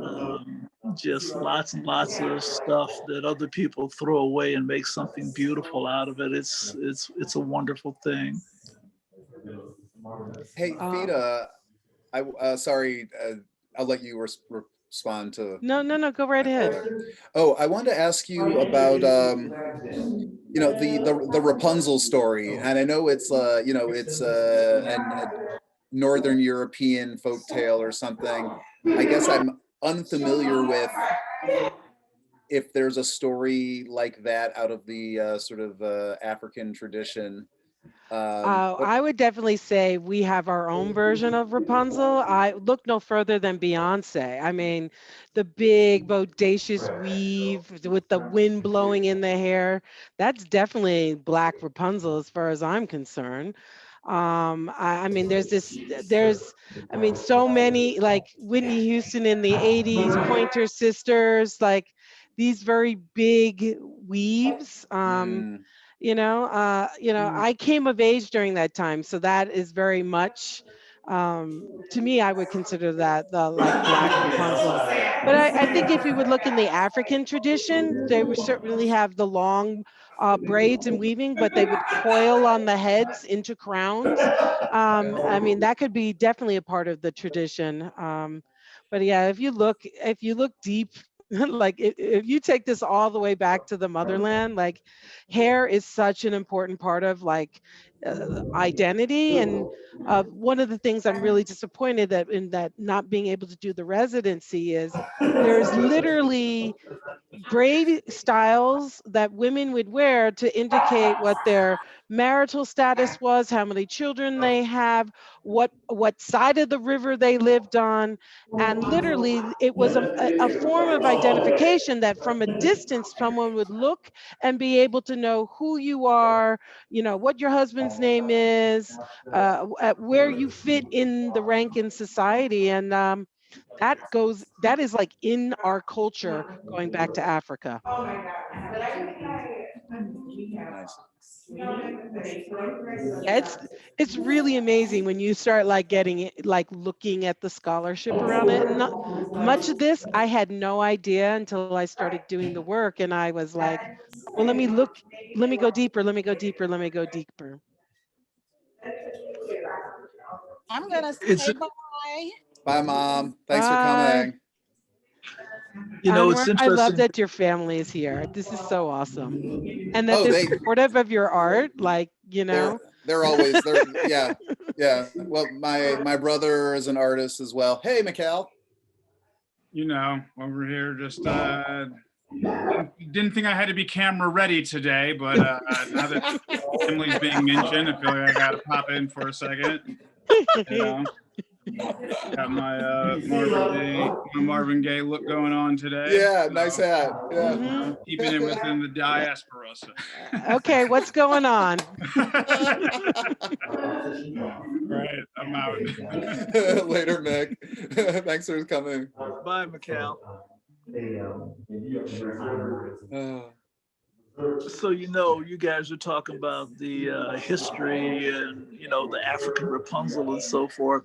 I remember Mom got this book and it was looking at locked hair from all these different cultures. And it was really, really interesting when they talked about this religious group in India. I can't remember. I think they're Jains, yeah, but they have these long, long locks, and I forget what they call them, but they say that that is the way that they are pulled up into heaven. So the cultural significance of hair and different hairstyles and so forth, I mean, you know, it runs deep. It really just, who knows? I mean, it just goes so deep in culture and history. It's really cool. It's definitely one of the things that attracts me to the subject matter. Mm-hmm, mm-hmm. Yeah. I think probably with the, you know, being with the Maasai, that would just be so awesome as far as the way they do their hair and the different hues, the different muds. Wow, I think that that would be such a lesson. What's so interesting about them is that because they're like a nomadic tribe and they're constantly on the move because they're basically searching for water. So their lives are what they can carry, and what their animals can carry. So they, you know, we need so much more to survive. And I think about what's in my bathroom versus my husband's bathroom. He's got his razor and I've got like products, you know. And you know, the Maasai, they would never like my backpack of products. They'd be like, "Why do you have these things?" You know. right. They'd be like, "Oh, you must have a shop. You must be doing everyone's hair, the whole village's hair." You know, for truth, yes.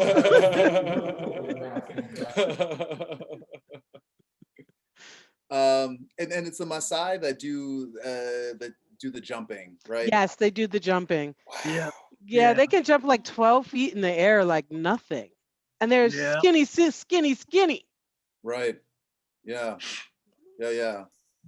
Said Kenya, right? Yeah, in Kenya. Any chance you'll be going, plans to go post-pandemic? I'd like to. They'd like to do it too, but you know, nobody knows what that really looks like or when that looks like. I was supposed to go this year to do to go to Scotland, to go to the sheep farm to learn this amazing woman runs a residency there where you basically go and you work on her sheep farm and you shear the sheep and you make the yarn and she has all this amazing stuff growing and you do the natural dyeing. And I wanted to like kind of go and have that experience, but I don't even know if that's going to happen. That was supposed to be this summer. So now I'm really kind of thinking about 2022. I'm really looking at, I've had to mentally get to the point where that 2021 is the remix and therefore more of the same. So, I'm not really planning on anything. Um, yeah, I'm not really planning on, yeah, maybe 2022 I'll be able to do these things. But, meeting people through Facebook and Messenger and connecting with folks, that's been wonderful because they're sharing things. They're like, look at this. I found this artist. Come to this chat. I've actually been able to do things just like this. Um, like with people in Kenya, and that's been really, it's not the same as being there, but it is like talking to people, building community. So it's been awesome. You know, I actually went to Scotland when I was working in the whiskey industry, and we did not get to shear any sheep. I'm surprised they didn't have a shear sheep.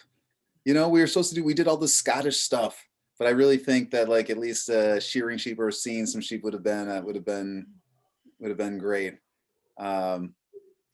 It's beautiful there, so you'll love it when you do go. Oh no, I know the mountains and all of that. I just, I'm really, who knows, I'm one of those people that plans a year to 2 years out. So Sure. right now, this has been a real lesson in just being okay with what's so right now and in this moment, and just I can't plan. I don't, I'm a planner, and yeah, so I'm just gonna let that go for now. I met Well, listen, you guys, I gotta deuces. My battery is running out. Really enjoyed seeing everybody's work and listen to everybody talk. It was really, really nice to hear everybody discuss things. So I'm going to peace out and y'all take care. Love you, Dad. Bye. Bye. Love you too. Bye-bye. Anwar, you have the most well-adjusted family on this earth. You hit the family jackpot, I just gotta say. Virtually. Okay, I understand. I feel like we're doing a lot better virtually than we do like in person. And the dynamic between my brother and my father is it's been a lot cooler virtually. Pandemic perk. Because they are twins, and they're oil and water, and yeah, that when you're alike a lot, it happens. I mean, it happened with my dad until I was like 60. And the two of you? Yes, and now we just cool. I mean, he's 86, I'm 66. I can crawl in bed when we talking. We just be talking and laughing now. Nice. It's amazing. It's because he was always so strict and hard. And he said, "Are you scared of me?" And I said, "Dad." He said, "Why?" I said, "Because you was always a perfectionist." Because he was like, "Why you can't sit down?" I said, "Because I'm afraid you're gonna criticize me." Yeah. Oh yeah. That's real. I'm glad that neither one of us went to the grave yet. That's ironed out. That's real, and I think it's important that we're able to like talk about it, because we kind of just keep living these like cycles, but no one says explicitly out loud like, "Are you afraid of me?" or "This is how I feel when I'm around you." It's just all like anxiety. There you go. And and I learned a lot about his childhood in this last 6 or 7 years, and what made him what he is. because I never knew about his childhood, but now I understand. So I can understand why he was the dad he was. Well, someone told me that the most important thing, well, and I don't know if this is true or not, I don't have kids, but someone told me that it's like most important thing is that your kids know you love them. I yes, it's important. It's important that you I mean, just take a passage from the Bible. Remember when Jesus was getting baptized, his father said, "This is my son who I have approved." So it's important for children to always have their parents' approval. Yeah, yes. Right. We work on that. And so, and I actually, I asked my dad one day, I said, "Dad, where did I get this from? Where did I get this?" He said, "I didn't know that you painted." He said, "I didn't know you did all that." I said, "Dad, you don't remember buying me all this stuff when I was like 5 and 6? And he couldn't really remember. I said, "But Mom always said I was making a mess." But he was the one that would be buying the supplies.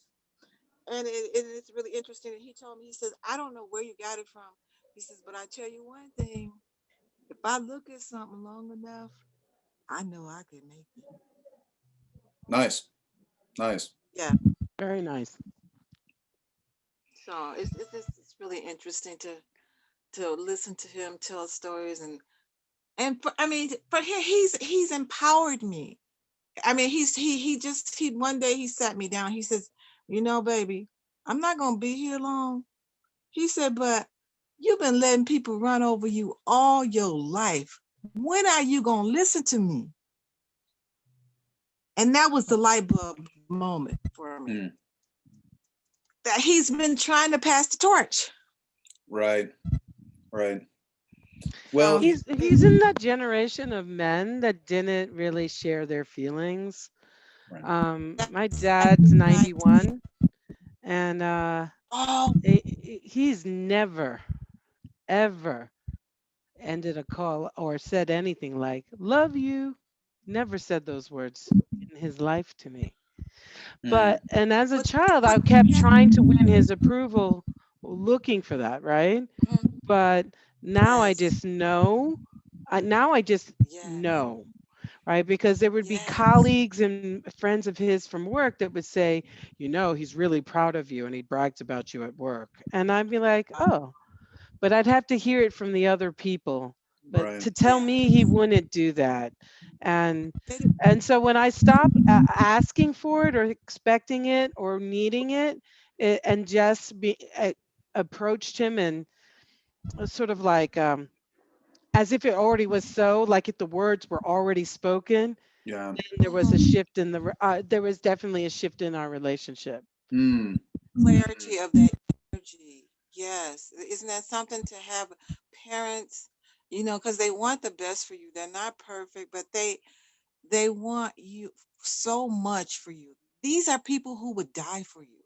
Yes. Even now. My dad was on a walker, girl, at the grocery store, and he stopped a young man. He said, "You you cross my daughter like that. You don't step in front of my daughter." Oh no.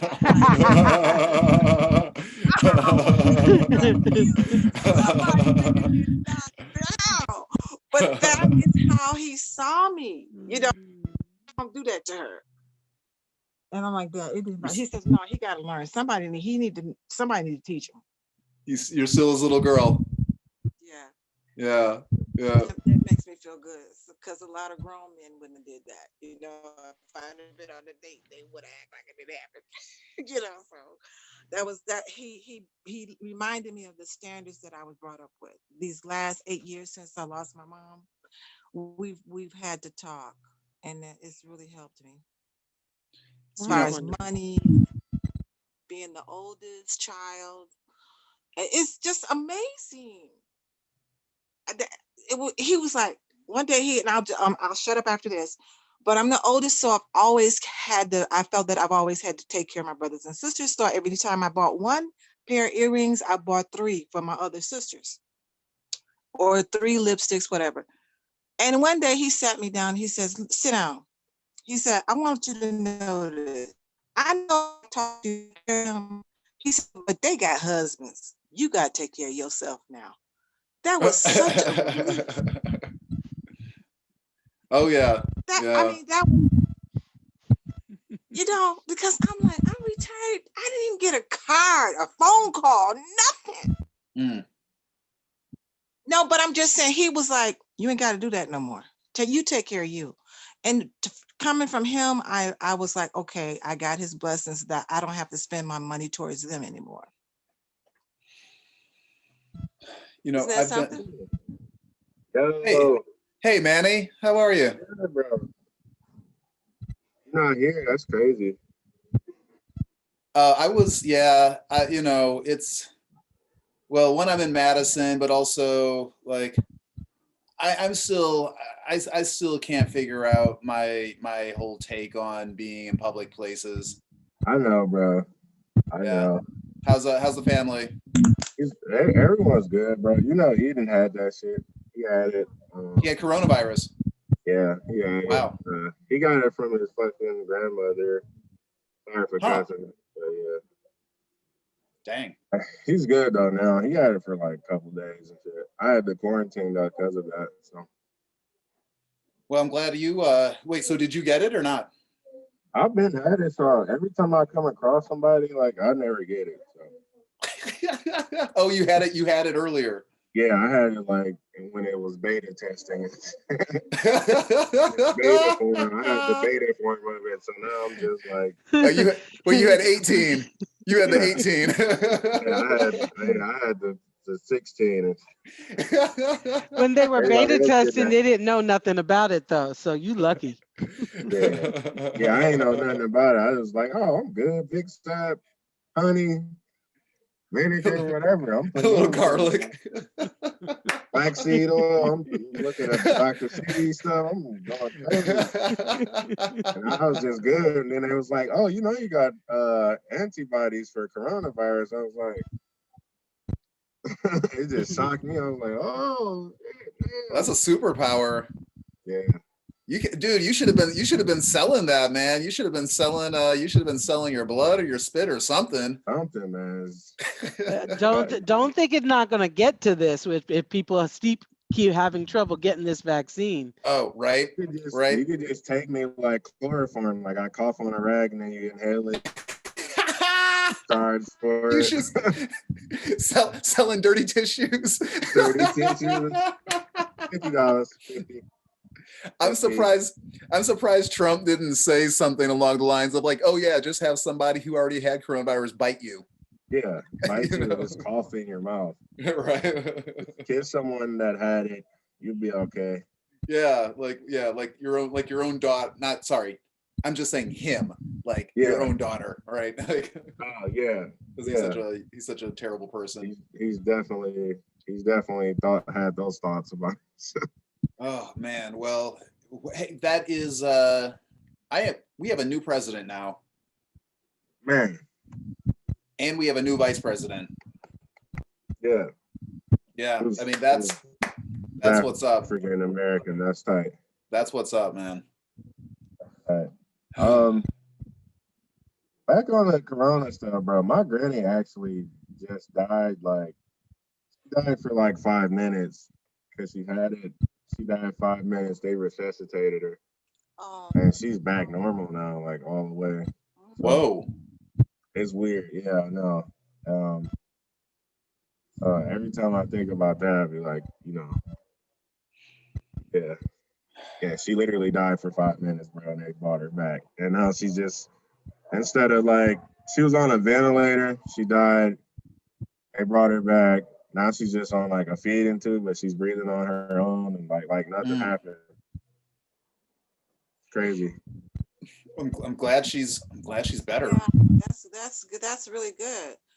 That says a lot about what kind of her strength. I mean, wow. Bro, she's the strongest woman of all time. That's why I tell her. Like every time I talk to her, I tell her like there's nobody else like you, because you died for 5 minutes. Like, you supposed to not even be normal after you, like, you know what I'm saying? Like, you don't supposed to come back and be normal. You know what I'm saying? Like, but she died for 5 minutes. I guess she just had to have a conversation with God or something and came back. So Nice. Yeah, had to get a message from the other side. right. Yeah. Fatima, are you shutting this party down? Fatima left. No, she's right there on Zoom. We can see her. She's in the other room. Oh, Fatima. She's talking probably. And she's looking right at us. Okay. Well, guys, I'm gonna jump because it's East Coast time here, so it's 10 o'clock for me. Yeah. But I want to inbox Yeah. you. I will. I want to talk a little bit more, if possible. Okay. But by all means, I'm not hiding. I'm on the Instagram. I'm talking to people on there all day long. All right, dear. All right. All Nice right. to meet you. It was a pleasure to meet you. It was great to meet your family, Anwar. That's awesome.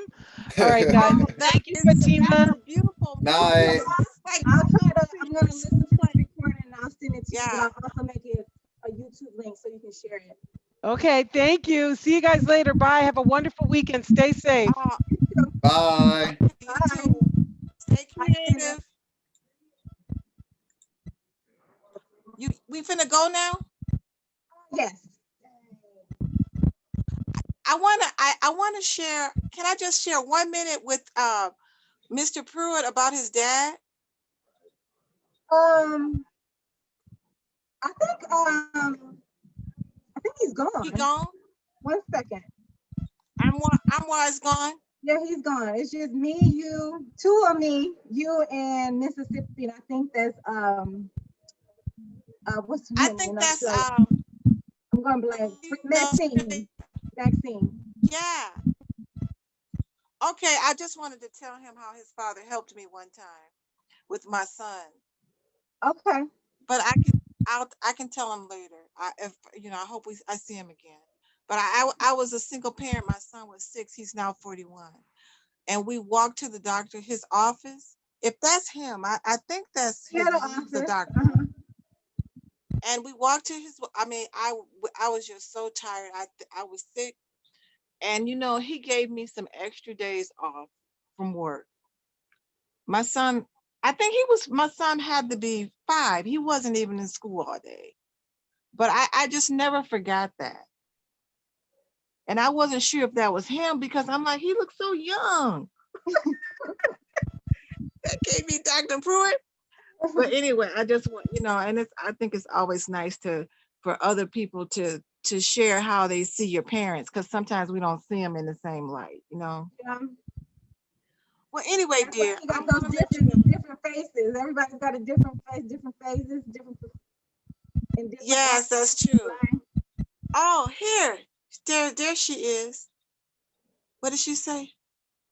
But anyway, I really like this, Fatima. Thank you so much for having me. You're welcome. Thanks for chiming in. I'm sorry. I'm in the middle of moving. Technical difficulties. I'm trying to.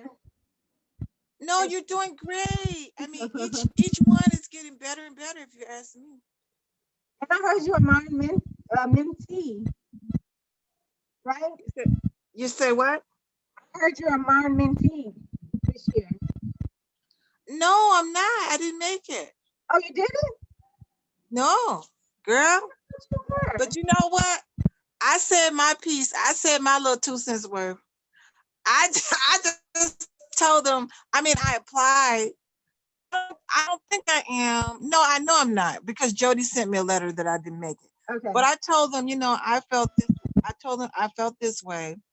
That it's sort of like high school, and sometimes we be trying to get into a particular club, but then there's other clubs who we can get in or whatever, and we just have to grow with the flow. I'm not offended or anything. I'm maybe I'll apply next year. Maybe I'll just find the niche that I'm supposed to be in. All right, dear, I'm gonna let you go. Okay, yeah, this laptop is, for some reason, is not fully plugged in, so it's losing its charge. All right, dear. All right. I enjoyed it. Good night. Good night. Thank you all. Thank you. Bye-bye. Bye.